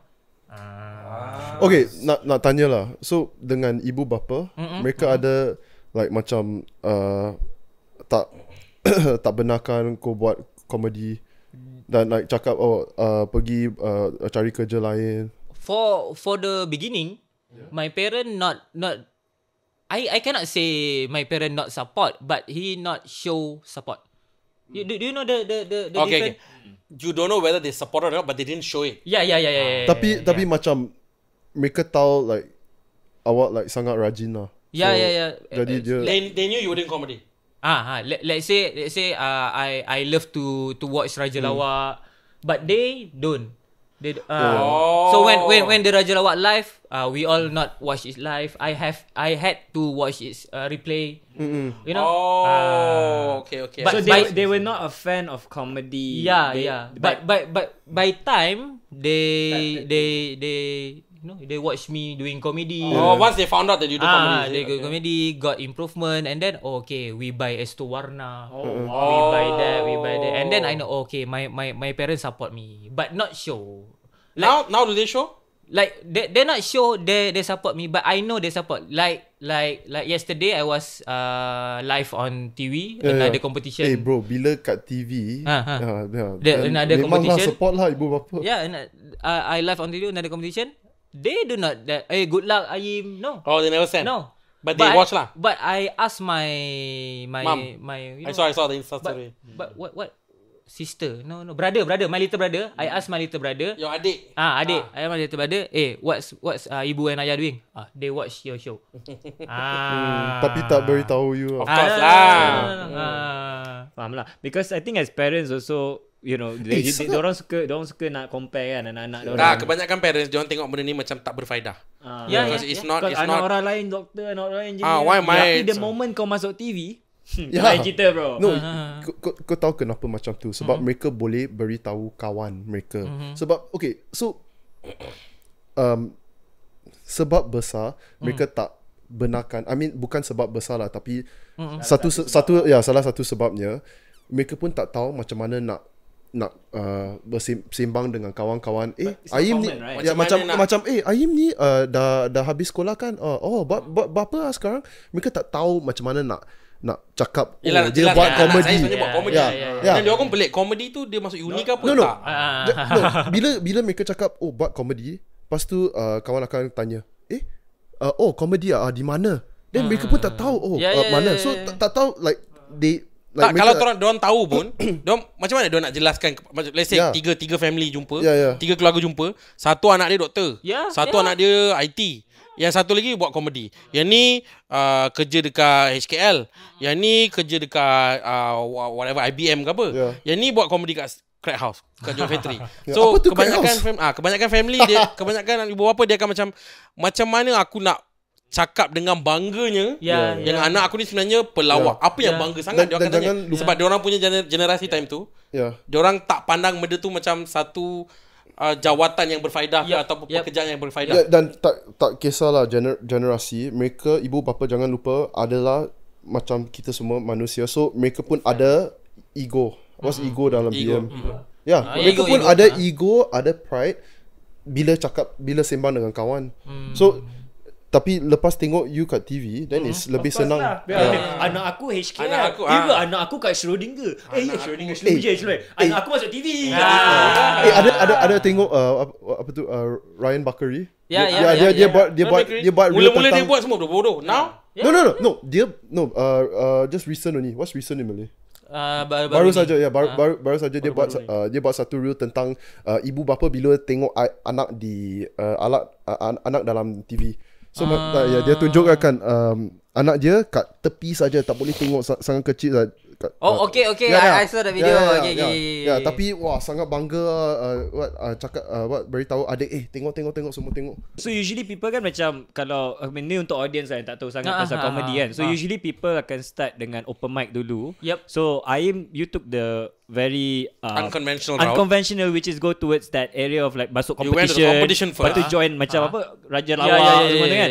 So bagi kau like, is that something yang kau advise untuk orang yang nak cuba komedi, atau kau rasa macam at the end of the day open mic tu penting juga? Like apa kau punya opinion on the journey? Okay, the reason why I go to competition first because I didn't know this stand up. Faham. After that I go to open mic. Open mic. Yeah, but now that you know, you dah tahu macam mana the industry is like, what's the journey is like. Would you then advise orang untuk cuba juga on the competition thing, atau you ada mati-mati suruh orang pergi open mic? Okay, I got a interesting story. Okay. Interesting story. Okay. After that I go back to crack house, open mic, and then after 2 years I got select to Gegar Lawak competition on TV also. No, siapa yang pilih? Siapa yang pilih kau? Like ada buat satu pertandingan. Dia pergi try out audition sekali lah. So on all this competition kau kena audition. Still kau kena audition. You have to audition. It's like Malaysian Idol, American Idol. Even though you can sing or you have a YouTube channel ke apa, you still need to audition. Okay, pause. So you enter Raja Lawak first, didn't make it. I enter Raja Lawak solo. Didn't make it. Yep.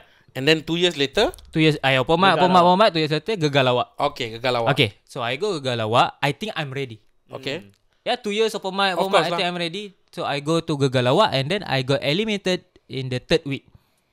I see. So what I'm Ni dalam beat kau kan. Ah, Dalam beat so kau kan. what I have to tell you guys is the preparation of open mic is really important. Fair enough. I think I'm ready. But you weren't. But when I go to the live, to the national Apparently- TV, it's not lain ready. Everyone have a lot of experience except me. Okay, I only got 2 years of open mic. Open mic. bro, tapi 2 tahun open mic pengalaman itu like dah Dia lain orang lain. Yeah. no, okay. You ada awak ada 2 tahun pengalaman, tapi Masa tu lah. 1 minggu you buat open mic Berapa kali? Ya, berapa kali? I think that time once a week lah. Once a week. Once a week lah. Dan sekarang Crack house lah. Sekarang Now shows Yeah, lah. Ayim good. tahu tapi like berapa kali you go on stage 1 minggu? at least once lah. At least Once lah. at least. Tapi kebanyakannya lebih lah daripada Yeah. satu. No, it's not the same. Dia tak sama perbandingan dia. Sebab time open mic tu seminggu sekali dengan time bila dah ada beat seminggu sekali tak sama. Yeah. Level Ayim sekarang, kalau sebulan dia tak buat, 3 bulan tak buat, pergi buat balik, will still be funny. Because No, he knows his jokes already. Yeah, sebab itu, like guna itu material yang No, even if let's say he crowd work or he does new stuff, he knows, dia dah tahu cara cakap macam mana. Yup. Mana nak pause, mana nak Yeah, tarik yeah, balik, okay. mana nak bagi diorang jawab. Yeah. Dia tahu. Dulu time open mic tak tahu. Yeah. Time open mic try je. Cuba. So bila time open mic, kalau boleh-bolehnya 3 kali seminggu, 2 kali seminggu, lagi banyak lagi bagus. No, people are confused with open mic. Macam the more you go to open mic, the more you have a bank of set. That's not true.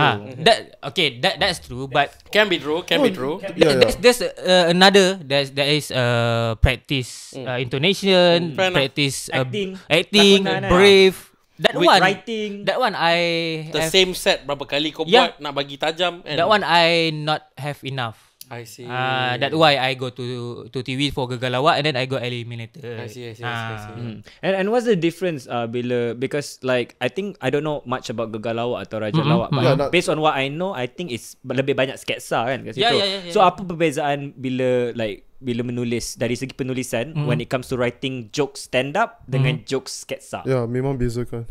Totally different, man. Totally different. Because in stand up, I love to use every technique that I know. Like, macam kau suka crowd work lah. No, Bukan. no. Semua Kenapa? teknik dia tahu macam pause, play. Yeah, pause, play. Observational. If you see dry. I'm doing crowd work, that mean I already know what to say. I already know what the response that. Safe already, so you can go. I already know. In a safe territory lah. Yeah, I already know. So Sketch is when different. go to sketch, you have to play a simple joke. I see. A simple joke, but with Malay reference. I Local cannot reference, say Malay. Local reference. Yeah. Okay. I feel like the biggest difference between sketch and stand-up is the fact that stand-up you're doing alone. Comedian Muzaki, he explained this to me, but he Yeah. said it in improv style. Oh, he's fucking good, man. Yeah, but the way he said it, I thought about it, is very true. When you're doing stand-up, bila buat stand-up, cara kita buat tu lebih kepada pendapat. Kita buat stand-up ni, bila kita cakap dengan crowd, kita tak minta mereka agree. Bersetuju ataupun tidak bersetuju. Kita cakap, apa yang kita cakap tu semua tu pendapat dan benda tu muktamad. Kita cakap benda ni macam ni funny. Tapi bila masuk sketch, bila masuk improv, I think there's more people on stage. So bila kita buat sketch for example, at least ada 3 orang. Kita kena satu benda yang paling important, kita tak boleh cakap atas orang lain. Kita kena bagi dia habis sentence dia. Kecuali sketch tu memang memerlukan kita putuskan cakap dia. Nak bagi lawak. And kita kena pandai berkomunikasi, intonasi kena jaga. It's very different. I started doing sketch later on in lineup and all that. I started learning from these guys a lot, because these guys, I watch them do and I'm like, why did you do that way? Why did you do that way? Stand up, I don't see him do this because it's needed in sketch. Dia lain topik, lain cara. Tapi yang orang cakap apa, not synopsis, what's the base route, at the end of the day, benda tu kena The foundation. not foundation. There's another word. I forgot the word. At the end of the day, both the things need to be funny. Yeah. Tapi cara buat dia lain lah. That's all. Like Okay, untuk buat comedy sebagai how to Main say income. side job. side income. Yeah, sebagai side income. Boleh? Okay. But go ahead. Okay, this is from my Yeah. experience. Comedy atau job burger? Job burger. Imak. This is from my experience. Okay, back 2016, I full time stand up comedian and then open micer, stand up comedian, and I cannot go anywhere because I don't have passive income. You know, I think when I do comedy, I can get money and then I can go big. But for me, it's not. You have to find a job, then take stand up as a hobby first, because with the money you can go big with comedy. For me, because I have to, you know, to pay Grab to go to the crowd house, everything. You got rent to pay, food, Rent to pay, daily food to pay. living. Yeah. Kalau nak buat show sendiri kena bayar organizer, kena Yeah, bayar yeah, ni, yeah. Venue, Yeah. ticketing, apa semua. When 2018 and above, I got job, I save money, and then I can go big with comedy. When I think this one I can get corporate. Now I can get MC now, I can get everything now. Then I slowly make 2018 you buat kerja apa? 2018 I go MC, you know, okay. corporate. Corporate apa? Comedy writing, corporate show. Comedy lah, corporate show lah. Oh no. Aku ingat kau kata kau ada masih Ada pekerjaan tetap. Ya. Sebelum 2018. Sebelum 2018. After 2018, I got graphic designer job, and then Okay. So he was more free to do things lah. okay, and then I save money, and then I can do many things with the money, and then after that I got corporate, I got everything. I think okay, I can fully doing stand up now. I see. Then I continue. Okay, good job guys. Speaking BM in English. Power Well dah. done. Ni macam rasa macam muat kan? Rasa macam ambil muat balik Well dah. done. Weh, dia cakap BM sampai tangan dia berpeluh sial. No bro, tapi soalannya untuk yang mau mula komedi, adakah mereka Can speak English already, okay, right? yeah, okay. Yeah, you. No, Boleh je cakap. No, I nak latih. Dia kena tukar. I nak latih bahasa. Okay, nampak? Okay, that nak latih. So you can choose to train guys. Ya, You can. boleh. Okay, What's up? aku ada pilihan tapi aku pilih bahasa. Yes. Bahasa Cina. That's how it is. Orang ingat masuk stand up ataupun komedi terus duit. berjaya, Tak. terus dapat duit. That's the problem. Dia macam jual burger jugalah. Kau dah buka tu takkan kau nak tunggu burger tu buat modal. Simpan lah modal sikit lu. Aku dulu masa And- first open mic, setahun aku open mic benda yang sama, set yang sama untuk 3 minit. Untuk 3 minit tu setahun aku try. Takkanlah orang nak panggil aku kan. Belum Fair lagi. enough. And there's Baru people- 3 minit. And there's people that they rush their special because they want to earn, so they rush their special within 1 year. A lot. They try Kalau to. cerita pasal special kan, InsyaAllah bulan 8 atau 9 saya punya special. Wow. Marketing. Marketing nampak. Saya akan bercerita tentang racism. Oish, Nice. aku suka. I like. Okay, So- alright, cool. Good luck. Good luck. Bro, itu Balik. Bro, itu special pertama. Special pertama. Oh, wah. After Bukan kau dah ada special 8 tahun. 8 tahun. Ya, 8 Yang tahun. selepas isu Itu mini. Itu 30 minit je. Itu bukan sejam Bukan. 30 minutes half. Itu one yang after isu Ya, Kelantan tu. Kelantan. Itu aku buat. That's a good joke by the way. By the way, yeah. Itu aku buat mini special tu untuk menjawab pertanyaan kenapa aku buat joke tu. Also, yeah, it's very topic specific lah. Fair enough. Okay. How you started comedy? And how long you been? Oh yeah, 2020. I started after pandemic. Kan lockdown tu, after everything is open and everything, I went to crack house also lah. Did I ever see you at Crack House? I don't know, bro. You know I did 10 times. Really? I think y'all I saw performed you this- a few times. y'all Yeah, I performed did. I saw I you a was few times. there. Oh no, I wasn't there at the show. No, where I you never two met performed. you at the Crack House. I never met you. I At think I Crack House. remember you Really? performing also. Yeah. I remember you performing, bro. Yeah. Harish was there. I don't know. Yes. Aru, I was there. Yeah, Yeah. dude. Okay, I remember that. Wih, lama tu. That feels so 2021 damn lah. long ago, Okay, so bro. how you started? Why you started? So I full disclaimer, I don't think I'm a funny guy. Like I mean- I still don't think I'm a funny guy.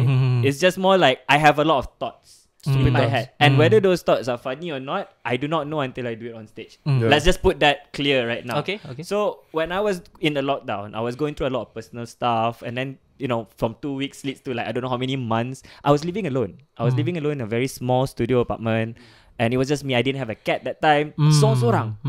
So when you're alone, and plus I would arguably say that I'm Now an you live extrovert. alone but with a cat. Now I have housemates lah. I have housemates lah. Okay? I have a housemate. I have cats and I have housemates. So and then when you're in that situation, you have no one to talk to. You start talking to yourself a lot. So I did a lot of stupid things. I started like because I was extrovert, but I was shy. I'm always shy as a person. Yeah. So one thing that I did during that pandemic was learn not to be shy with myself. So I started lah tengok cermin, ambil video buat benda bodoh, but I'll never post those things out. Okay. And then Really? some Wow. of those videos when I look at it, I'm just like tergelak sendiri tau. Macam bodoh sial. And then I was like, okay, it was pretty much those kind of thoughts. Yeah. Bro, I want to ask you, like, this is like since high school or whatever, you've always been like shy. Is it very shy? Yeah, I would say that I've been quite shy, but there will also be situations where I know I need to be someone else. Sama dengan aku. Someone else. So you put up a facade. So you put up a facade, like it becomes a character that I created. No, tau. sama aku orangnya introvert gila. Memang tak tahu nak sembang apa semua tu. But aku dalam industri ni aku kena jadi orang lain. Yes. Bukan jadi. Yes. That's why aku suka gila Batman. Oh, okay. So Batman ada dua. Batman ada dua. Ada dua karakter. So when orang cakap, macam mana kau atas stage kau boleh bercakap banyak dengan orang apa semua. That's Bruce Wayne. That's Bruce Wayne. That's Batman. Itu That's Batman. Aku setuju gila dengan kau on that's this Batman. part because like I feel kalau kat family aku they call me a different name. They call me Ayim. But people know me by Zul. Yeah. Because Zul was a name yang I guna bila I start kerja. Okay. Sebab rasa macam Ayim tu tak cukup professional. So I use Zul because Zul is my name. Yeah. But Zul is also my brother, my dad. So by the way, it was just an identity that I created to survive the corporate world. Because I know that I'm not this person, but I need to put food on the table. I have to be somebody. So from that, and then plus sekolah dulu I was in drama, so banyak belajar pasal method, belajar karakter semua ni kan. So when fast forward, I never did anything creative tau in my life. Like I never touched anything creative until lockdown. I started having a lot of thoughts. I started being on myself. I sampai berkawan dengan lipas kat rumah. Wow. Ya, sampai berkawan dengan lipas. Apa nama dia? Riley. Riley. Mati dah. Ada gambar You aku know buat what's funeral. scarier? Not the fact that he asked what's the name. You said there's a name. Yeah. You said the name immediately. I think No, I memang think ada lah maknanya. I think him asking what's the name is scarier, bro. It means he also got a lot of kawan lipas.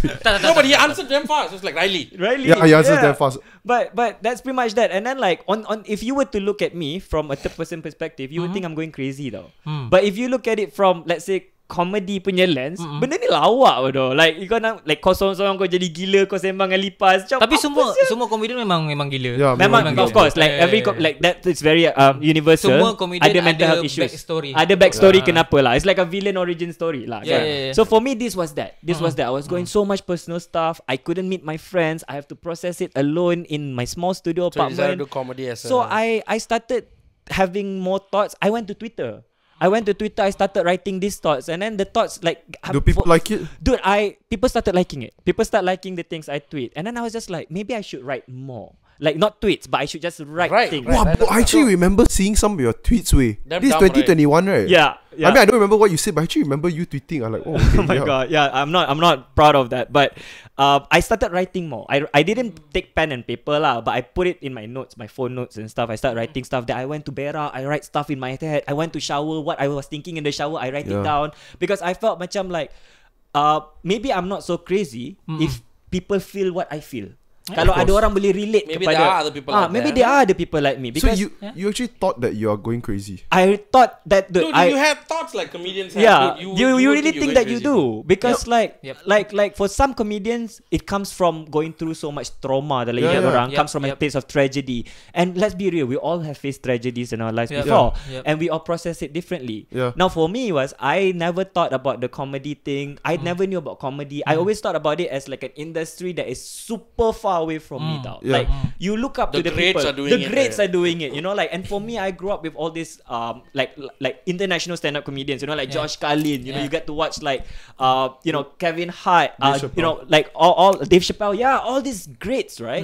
And then Malaysia pun ada beberapa, and these people are well known. Yeah. Siapa aku? Yeah. Like you know this place is not gonna be. Kau bukan. You're nobody, bro. You're nobody, and that's what I always thought. Like, and then I met a friend, and my friend was like, "Hey, bro, you know you can just try this thing called open mic."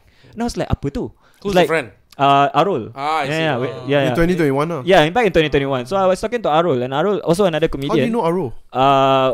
Long story short, I used to go to his house a lot because I was friends with his ex-housemates. So like Arul was another comedian friend, and he told me that, hey bro, why not you try out this thing at Crack House called open mic? And then Wait, pause. I met you before comedy then. before lah. comedy, you met me before I even Arul's tried house. open mic. Yes, at Arul's house. 2020, right? That was 2020. End of 2020. Yes. Yeah, Hey, fair don't enough, tell fair people we enough. break MCO laws lah. Why you telling people we break MCO laws, bro? No. After August. After, yeah. So maknanya kau panggil Murty bukan Murty lah. Bukan Tash, aku panggil dia Tash. Dia panggil aku tak. Sama aku Sebelum dia panggil Murty, Tash. Kan? aku panggil Tash. Aku panggil Murty sebab dia tadi introduce Murty, kan aku macam fucker je. Now aku kena tukar, nampak? Tak Kau susah nak kan. tukar. No, generation baru sekarang kenal Murty is Murty. Murty. It's Murty now. Sebab Murty lagi senang, you know, it rhymes with tak ada kaki. Touch apa? Touch tak ada. Okay, but anyway, so that was that, and then I did open mic, and guess what? I wanted to quit instantly. How many times was that? The first time I did 3 minutes, I wanted to quit already But because tell me your first experience, bro. first experience Maybe I was there even watching you. the first experience. At Crack House, right? Dude, this was what my mistake was. First experience going up on stage, I already thought I was somebody. That was the worst mistake. Okay. Sebab because you studied a lot of like a lot of comedy specials. You Yeah, go to yeah. Netflix, you see a lot of the greats doing it, and then you thought like, hey, maybe that's why it's funny because they do it. So you do it, and guess what? You're not Dave Chappelle. Yeah. You're like, He what the cannot work fuck? with you. It cannot Yeah. work with you, so you cannot. So that's when I realized when I wanted to quit, and people were telling me, no, bro, just put your head up and keep put your head down and keep doing. And that's when I realized that open mic is not really about being funny. It's about you finding yourself. Yeah. You finding your Yes. voice. You boleh tiru. Aku boleh tulis lawak, Ayim cakap tak lawak. Ayim boleh tulis lawak, aku cakap tak jadi because it's not written for me. It's very Yeah. personal. It's not mine. I remember it's not my one voice. of the Crack House. I think the third time we were performing. I think. Something like that lah. Yeah, he went on and the bit was good, and then nobody laughed, and then he was broken, and then he came on and he was like cracking his head. He was like, "Dude, why isn't it funny? Why aren't people laughing? What's going on?" And I think the conversation between us was just like, maybe because it's like you are trying to portray something you're not. Like, Yeah, like yeah. You're going up there and you're just like, I'm the best. Yeah. If you go up there with it, I did the mistake. Same thing. Like if you go up there thinking you're the best, Yeah, it'll teach you immediately. Open mic and comedy, I feel it's supposed to humble you down. Like it's not. And it supposed, does. It's Yeah. not supposed to make you more arrogant. Like one thing yang aku It punya humbles mindset, everyone, bro. mindset aku dah berubah is that macam aku cakap tadi, when my first time on stage, I thought I was somebody. Yep. To sekarang ni, like people are telling me, hey Zul, you're doing so well in comedy right now. You know, you're becoming so funny these days. Aku macam cakap orang, I don't believe so. The only things that change now is that I am me. Yeah. I am more Yeah. me on stage. Yeah. That's Yeah, the only thing that changed. Yeah. I'm still doing the same jokes I did 4 years ago. Matter of fact, kan aku cerita aku ada note semua ni. I decided to try back all the old jokes yang aku tak pernah buat dulu. Okay. I do it now and it lands. Nah. Why? Because I can be myself. And you Yeah. comfortable on Comfortable stage. to do that. Yeah. And plus sekarang macam dulu kan, aku macam Murty cakap tadi, Zul turun terus macam, kenapa diorang gelak tu tapi ni diorang tak gelak, apa hal stuff like that. Now from the entitlement aku ada, kenapa diorang tak gelak tu, now every time orang gelak, kau akan nampak muka aku atas pentas macam keliru. Kenapa dia gelak? Yeah. Asal kau gelak tu? That's the thing you all find funny. Okay, Take notes. faham? You know like then take note. Faham. Yeah. Faham kenapa gelak. So that's the growth that you need to have. I feel like the greats they truly they have so much love for comedy as an art. They protect the art. But for themselves, I think they don't think themselves as funny people. They just know that they have weird thoughts, they have inclusive They whatever just want thoughts. to share. They just want to share, but they just are great storytellers. Yep. Even when they say they're funny, Yeah. you know it's coming from a place that has been tried and tested. Yes. Yep. They're not simply saying I'm funny because they sit at home and their dog laughs at them. No. Yeah. They've been places. Diorang pernah bomb berkali-kali. Diorang Yeah. pernah mati atas stage berkali-kali. Yeah. Sampai one point, diorang buat comedy tak mati dah. Yeah. Lawa aja. That's when they know that I am funny. humility- But it's not a pride thing. It's actually a very humble thing. Like to say. you go back to the first time you ever see something funny. Like let's say in a classroom, and then there will be that one Dude who's- student or something dalam korang punya kelas yang the class clown. Yang kalau kita panggil dia sebagai dia Yeah. pelawak Yeah, kelas yeah, kan. yeah. You think that every time you guys go silent and that guy crack a joke in front of the teacher, dia tak cuak. Dia Yeah, cuak bro. cuak Dia tu. cuak. But he Cuak knows. tu. He knows what his role is in that class. Dia tahu apa dia kena buat. He does it. I'm here for chaos. Yeah, I'm here for chaos. So I'm I'm here here to say something disrupt. everyone's not willing to say. Yes. Like for a lot of the times, us comedians, we don't like. Even for me, say that I never call myself comedians. It's so weird. Like orang yang buat comedy, right? They always feel that the things that they say, or not everyone lah, maybe some like majority I see, they always say something that comes from a place of truth. Tau. It's not like they purposely say this thing nak buat orang marah, which is what I see dalam social media. Orang selalu cakap orang pelawak ni, dia main cakap je apa main cakap macam kita punya social contract lah, freedom of expression tak wujud. Like bro, you think all comedians are just assholes trying to joke about every single person? No, like if for me, maybe when I started, I tried to be as funny as I could be, which I shouldn't have. Because but right now, if I were to talk about something and somehow that story has racism ke, ada certain parts where people feel macam, why he talking about that? Because it comes from a real place in my life. Now I'm at the stage of my comedy journey where I want to write more honest things rather than funny things. I want to write things that tells a story about my life, right? Macam sekarang ni aku cerita pasal aku kena bully dulu time sekolah, atau aku cerita pasal mak aku muda ke apa dulu kan. Like I share these things because they're relatable to me. Whether or not it's funny, that comes from open mic. It's unique. And it's unique. It's you, right? It's you. So it's like everybody can go up on stage and say all internet jokes. But trust me, it wouldn't work. Why it wouldn't work? Because you need to find your own voice. You need to cari you punya personality. Sebab tu bukan cerita kau. Bukan cerita kau. Tu bukan datang dari kau dan kau tak tahu macam mana cara nak deliver ikut pengalaman kau. Yeah, betul. And to answer your question, Bryan, like why What was did my question? Why did I start comedy? Like you asked how, he asked why. Why I started comedy was because long answer short, I just don't want to do therapy. I think therapy is just a waste of money. No, I'm kidding. Comedy is a damn good therapy. But comedy is a damn good. Like I'm not saying therapy is shit. I'm just saying comedy is such a good therapy for me, and a lot more other people that are in this, because it just gives me that fulfillment that like bro, like I was going mad in my house with no one inside the house, and here I am on stage making you guys laugh. It's so crazy to think about that tau. Like from being alone in your studio to now you're in on stage like 100 of people or something, and they love your story. Bro, a lot of people envy, not you, but I mean the idea, they envy a person who's on stage and then they make everyone laugh. Because whenever you're in any social setting, right, especially introverts or what, you think if they could push a button and then they make everyone laugh, they wouldn't do it. Definitely. Everyone wants to do it also. Of course. Everyone wants to make people laugh, bro. To try. I mean, I call this out to everyone who's listening to this lah. Try writing about your tragedies, right? All the shit that happens in your life. Try it out. Take out the self-pity. Yeah, take out the self-pity. Take out the self-hatred. Take out all of this. Take out the ego. Take out the ego. Put in acceptance. Yes. Put in that that shit happened to me. Yeah. And process that shit like a normal person. And you'll find it to be so funny, bro. Like okay, maybe it's not funny. You tell the story, and for me, when I tell my tragedies, it's never to get people punya sympathy, tau. Like I tell these stories because to me, sympathy will go to therapy. Yeah, that's true. Yep, to me, when I tell people these stories, right, stories about my life, it's because I want to see if they think it's funny, because I find it funny. Okay. I think my life stories is funny. I think the things that happen to me, biar kena bully, kena ni, semua lawak, doh. Lawak. It's like it's the what makes us us. Ya, sebab tu ada apa quote quote apa kata, tragedy plus time equal to comedy. Yeah, exactly. And that's our after a while everything is funny. And that's our story. Dia macam hari ni kau hilang dompet. Kau menangis, kau marah, aduh kenapa ni. Tapi lagi 2 hari kau bodoh sial aku hilang dompet. And then contohnya bila kau cerita benda ni dekat member kau akan perasan orang kawan kau yang pernah hilang dompet akan gelak. Because that's when you realise pain, you can relate to that pain tau. And then you start laughing because it's a natural human reaction to laugh on things yang kau rasa awkward atau kau rasa sakit and things like that. Like to me, it's such a beautiful feeling bila kau express yourself and you thinking that okay, this is a good story. And you just think it's funny. And then people, lepas tu kau dengar orang start to gelak-gelak. You rasa macam, korang pun rasa benda ni lawak kan? Aku pun rasa hidup aku lawak. So jom gelak sekali.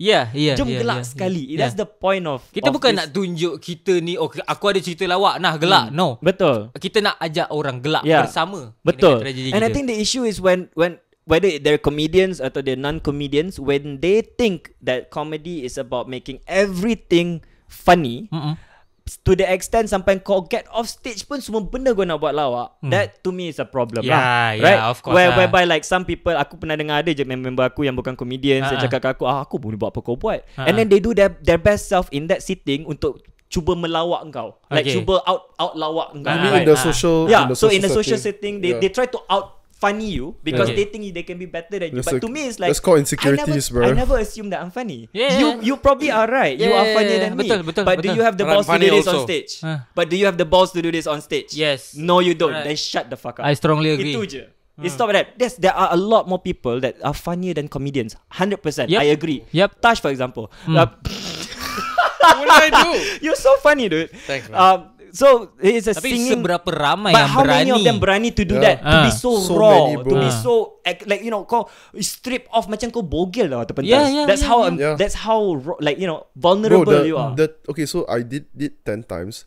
The 10 times that I went on stage, not even once was I present in the moment. That's the That first one- year of comedy. Dude, not even once, 10 times when I'm on stage, it's like I'm just reciting my lines and trying not to fuck up. That's all. I don't even look at anyone because I cannot. Like That's I the first cannot year be of stand-up. present because Yeah. it's like you said. I'm trying to play a character.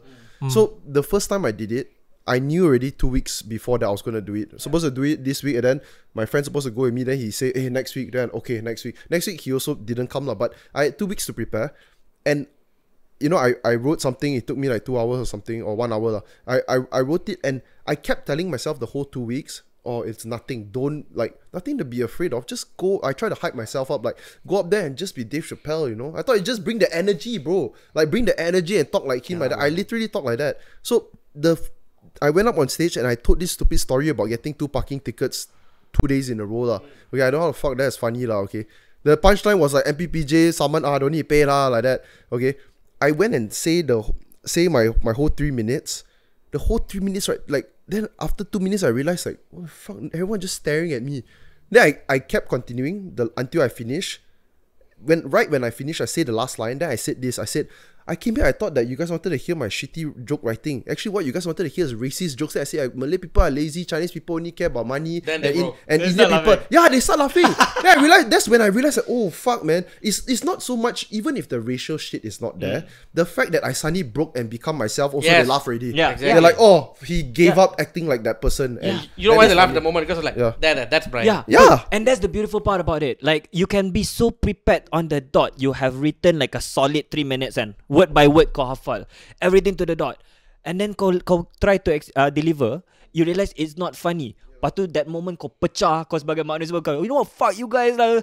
That is the moment Yeah, when they laugh already, they start bro. laughing. Why? Because you become yourself. Yeah. You jadi diri kau. Okay, Kau bukan okay. jadi karakter yang kau cipta yang tak lawak. It's Okay. like it's also a form of comedy or self-discrimination. And right? that's Self-deprecation. Yeah, and that Self-deprecation, and that spontaneity, right, that you get from those reactions are your genuine self. Yes. So that's why it's funny. Okay.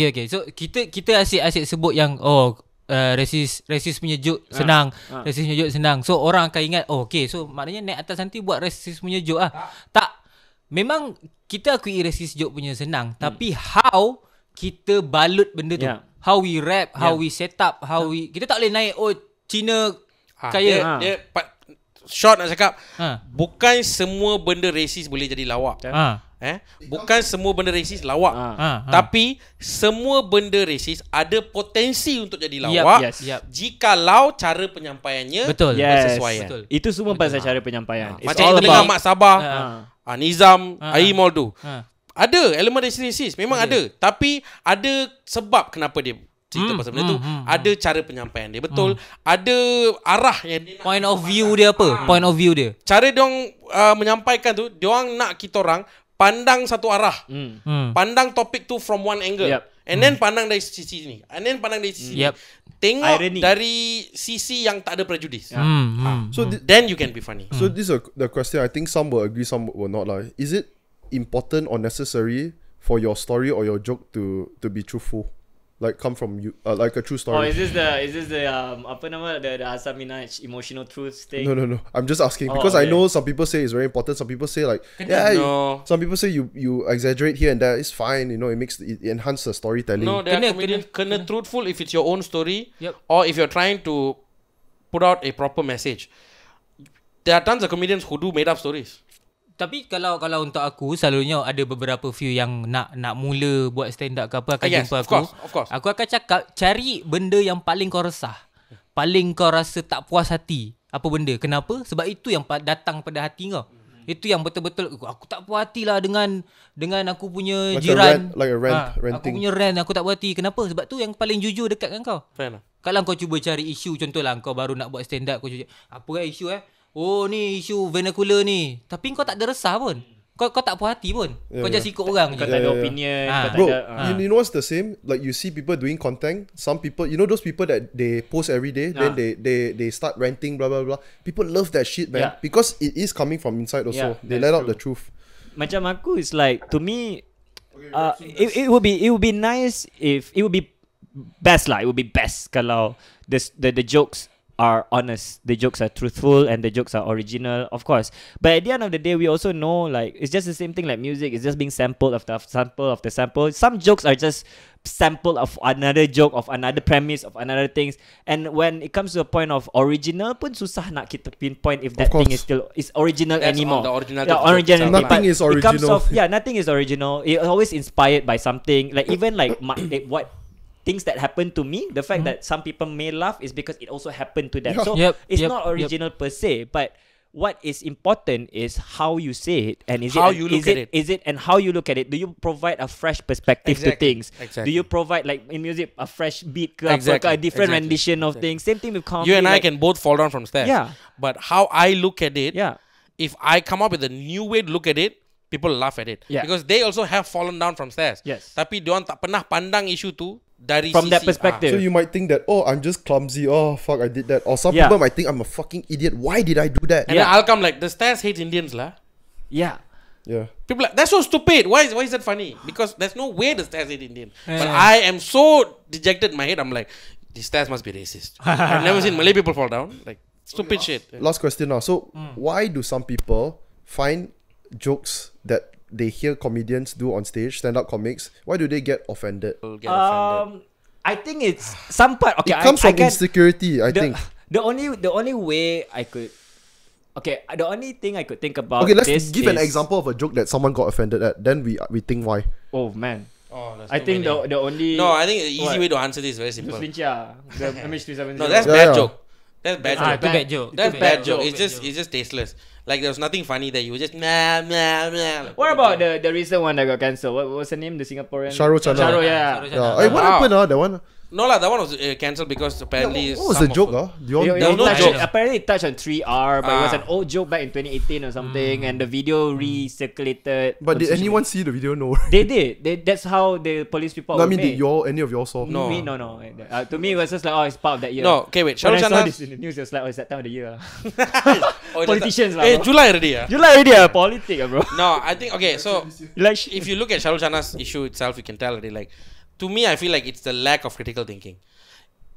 Let's take religion for example. If I joke about religion and it's funny and you still get offended, that to me it shows that either you are unwilling to look at it the way I'm looking at it, or I don't know, you've not been through enough to look at it the way I'm looking at it. That's how I look at it. Because in order to find anything funny, you have to dissect it. And you know, this whole dissection thing comes from curiosity. You have to be curious about something. Oh sorry. Kena ada sifat ingin tahu. Kena ada sifat ingin tahu kenapa, bagaimana, all these things. The more you are curious, the more you find out things. And the more you find out things, the more your humorous side try to cope with the unacceptable truths in the issue. Like religious issues. There are some religious issues that, like let's say Indians Hindus in Malaysia cannot eat beef, but somehow we go to Raya house, got beef there, right? Now I can either get offended about it, or I can joke about it to remove the tension. the tension in Yeah, that issue around the Yeah, issue. right? Yeah. But if I joke about it, let's say if he wasn't a comedian, him like, oh, that you talking shit about Malays? No. See, you're not thinking far enough. Yeah. I'm not joking about Malays. I'm joking about the fact that it's funny to me that I came to an open house and I saw beef. And why it's funny to me, because I for a second contemplated, should I just eat it? Oh. See, Hindus might get offended right now, but no, it's stupid for me to think as a Hindu to eat it. But I'm a fat ass. Then I look at it like, it looks tasty though. Yeah. It looks fucking tasty. So I so should like eat you it. go to a open house and then they serve beef and then you say to the guy, why the fuck you serve beef? You forgot I'm Indian. Or you say to him, oh, you forgot I'm Indian, is it? And then you laugh about it. Yeah, There's two ways to exactly, take it, exactly. I could either go, you forgot I'm Hindu, or I can say like, oh, of course, I'm not Hindu, I'm Muslim. Today I am Muslim. See, I don't know. if I do that, the person, oh my god, I'm so sorry, I forgot. Takes As opposed to if I attention go, exactly. Yeah, As opposed to I go, how dare you do this to me? I'm gonna Yeah. make an issue out of this. Yo, you can't live in a society. So Yeah. it's two options. So- You want violence? Yeah, Or exactly. And my you want answer to that. confrontation? No, Or it's a lack of critical thinking. Yeah. Right at the point, if someone serves me beef at the point, and I go, oh, of course, I can eat this. I'm Muslim. What I'm doing is not just joking about it. What I'm doing is I'm trying to alleviate the tension in the situation. Yeah. I want the person to know that I'm Hindu and I cannot eat beef, but I don't want them to get mad about it or to get offended. Yeah. Tolerance, guys. This is what tolerance exactly. is. I want to still foster a relationship with this person. I understand that a mistake has been made, but the best way for me to do it is to joke about it. Yeah. and from an individual character building point of view, right? That is called EQ, bro. You Emotional know how quotient. to handle the situation, right? Because make friends is better than fucking enemies. Exactly. I don't want to die alone. And I know that a lot of people do things unaware of the circumstances that surround certain issues. I get it, okay? No, it's like this lah. Like it's weird for you to be offended by jokes. It's like you go into a room, people are talking about things that you do not like. You don't go and suddenly be like, stop talking about this, everyone. Like, you just shut up. But that's what some people do, lah. Right, like That's what some to people do, me- that's the problem. To me, it's like it's just very telling, right? Because it's all a matter of like your like think we as ego is humans, so- your ego, It's and, like and also saying- the things that you go through. It's like if like for example, like me, I told you guys that when I was younger, I got bullied a lot, and someone who got bullied a lot, you will hear this advice: do not react, respond. There is a difference between reacting And and responding. responding. Reacting means to say when the bugger bullies you, you be like, wait, jangan lah kacau aku, apa ni? That's reacting. Okay, yeah. Responding means you plan what are you gonna do. Yeah. Yep. Itu respond. Now it's the same thing when it comes to comedy. Are you gonna be a crying bitch when you hear to someone saying something you don't like? Because this is literally what you look like. You look like a crybaby, not liking something that you hear, and then expect other people to understand and comfort you after that. It doesn't make sense. It's like this. So It's like, let's say, Crybaby is very accurate. Right? properly, if you find whatever it is that person was saying really offensive, I shit you not, 9 out of 10 comics will be more than happy to have the sit down with you at a mama session after the show Take to that out. discuss. take that out. Okay. You're gonna get murdered by a comedian. Really? Yeah. Okay. Like Say we're it, say more it. than happy to discuss this with you guys after the show and and we'll be more than happy to explain what was the intention of the joke, what we really trying to do, kan? Benda macam tu. But if you react in a manner that, "Oi, look at me, aku nak buat benda ni pasal isu aku." Korang cakap macam ni. Who are you really offended in behalf of? Sometimes Yourself? it's main character syndrome, Yeah. Sometimes people get offended because they think the main character. Like example, let's say he got Raya open house, he cooked beef, I walk into the house, all the beef throw, Hindu here, right? Yeah. Like I did a joke once about my mom, and I've told her this joke multiple times. Mak aku galak lawak ni tau. And the premise about the joke about my mom being muda, semua macam ni, lawak. And then the twist of that joke was the fact that I made fun on my mom punya young and the last of men, like nafsu lelaki. Then some audience find that offensive, like On behalf of your mom, Oh, lah. my On your mother behalf, will be like, yeah. why you They know your mom, lah. like that? And I'm like, kau siapa sial? Like I Mak told- aku pun gelak. Mak aku pun gelak. Yeah, She mak approved aku this pun gelak. story. Who are you to be Oh. offended in behalf of her? The best, this is the best example, lah. Kieran said that he was doing a show. Not Kieran, Kavin. Yeah, was doing a show, and then there was a blind person on stage. Yeah, there was a blind person. Sorry, not on stage. in the front row. Oh, yeah. okay, and then okay. and then Kavin's joke on stage. He was doing crowd work. He say, whose idea was it to go and usher this guy to the front of the because He he's can't see blind, anything he can't see. anyway. Yeah, so everyone was laughing and all. After that, some other fuckers came and got offended on the blind person's behalf. The blind person was there talking to Kavin, say, "Oh, funny joke and all." Like after the show, lah. Yo, And then after the guy left, the guy came. I did an open mic once, 2019. It was like 10 people there, and there was an autistic person here. I didn't see the person. No, autistic or Down syndrome. Autistic, sometimes you can't tell by physical appearance. Yeah, dude, look at him. Fair enough. Fair enough. Okay, maybe Down syndrome. Maybe I don't know, because this person was very quiet, and later on someone told me this person had the same thing. So I had a joke where I talk about what is that thing where you have a tick and you will just mamlata? What is that syndrome? Tourette syndrome. So I had this joke. I say like, I feel like people with Tourette's are actually superheroes. And then the crowd just went silent, and I was like, no, because you think about it, you can say anything and get away. can just be like, Kimak kau, I have Tourette's lah, sorry lah bro. Yeah. You can Cling, cling, cling, essentially cling. Yeah. talk shit about anything and everything. You can change this country and still get away because you got okay, you can't. Yeah. Because you got to think, dude, nobody laughed. The guy over there, he just went like that. Yeah. I thought he was laughing because he was like making fun of me. My question: how did you know he's autistic? Is Later, someone came and told me, dude, the but guy, he looks normal lah. Like no, he was like that. He was he sitting looks like like me lah. No, he was like sitting like that. And he wasn't moving. And then that's why I realized when he laughed, because he was like that, the whole time, bro, the full 3 minutes. You thought he's sleeping ah? And then he just went, Yeah. Bro, oh my god, bro, this happened to me just a few months ago as well. Oh, the So autistic people on the rise. Dude, Kidding, your friend, dude, he laughed. I love, man. It means that we are more OQ friendly these days. He laughed. Dude. Everybody else went silent. He laughed. Yeah. Okay. So why did he laugh? I don't know. He found it funny, like, I think. Because he can relate. Because, That's why he lah. went through the shit already. Yeah. So on that note, right, I did this show where there was one person sitting in a wheelchair that was part of the audience. That was me. That wasn't you. You weren't invited. It's a Malay comedy show. It's a Is Malay that comedy. part of your set or is a crowd work? No. I went to do a show. It Yeah. was a weekend show, and I had this new joke that I've been testing on You open brought mics. him there for the set. No, I didn't bring. It was an audience, It's an bro. audience. I didn't bring Tash there, bro. It wasn't Whoa, Tash. whoa, whoa. It wasn't Tash. Okay, so I prepared this joke where I talked about one kid when I was younger who like kind of harassed me because about my mom. That story lah. And it was a story about how this kid got cerebral palsy, and the whole bit about it was how I got bullied by a handicapped person. Bro, like Bobby Lee lah. He had a joke like that. Okay, He had a joke Bro, like his that. one was fucking. Yeah. Okay, hilarious. I don't know. So it was just that was the whole premise. But to ensure that I get to that message, I have to then characterize To this play. You have to play out this lah. character where like I need to explain siapa budak ni, dia apa masalah dia. I say he has cerebral palsy and I have to show to them what it means. People started getting a bit uncomfortable at that area. Some people started laughing. So this show was unique when I'm doing this joke was because someone told me, bro, there's someone sitting in the audience who is an OKU person, and that joke you're gonna do will define you as a comedian. Oh, he did that. Oh, he told you that. You knew that before you went up. Before I went out, Okay. so I knew already. So I was in my head. I was like, do I want to do this joke or not? And here I keep telling myself. Sorry. But if it would be funny, someone just came, dude, you joked about cerebral palszy. Someone's in a wheelchair in the crowd. Just go, ask him walk away lah. Don't like me, just walk away That's what my lah. friends do. Roll away. So like to me, I felt like, okay, you know what? I can talk shit everything I want, but this is really that moment where I prove whether or not will my joke stand on the people that this joke was catered to.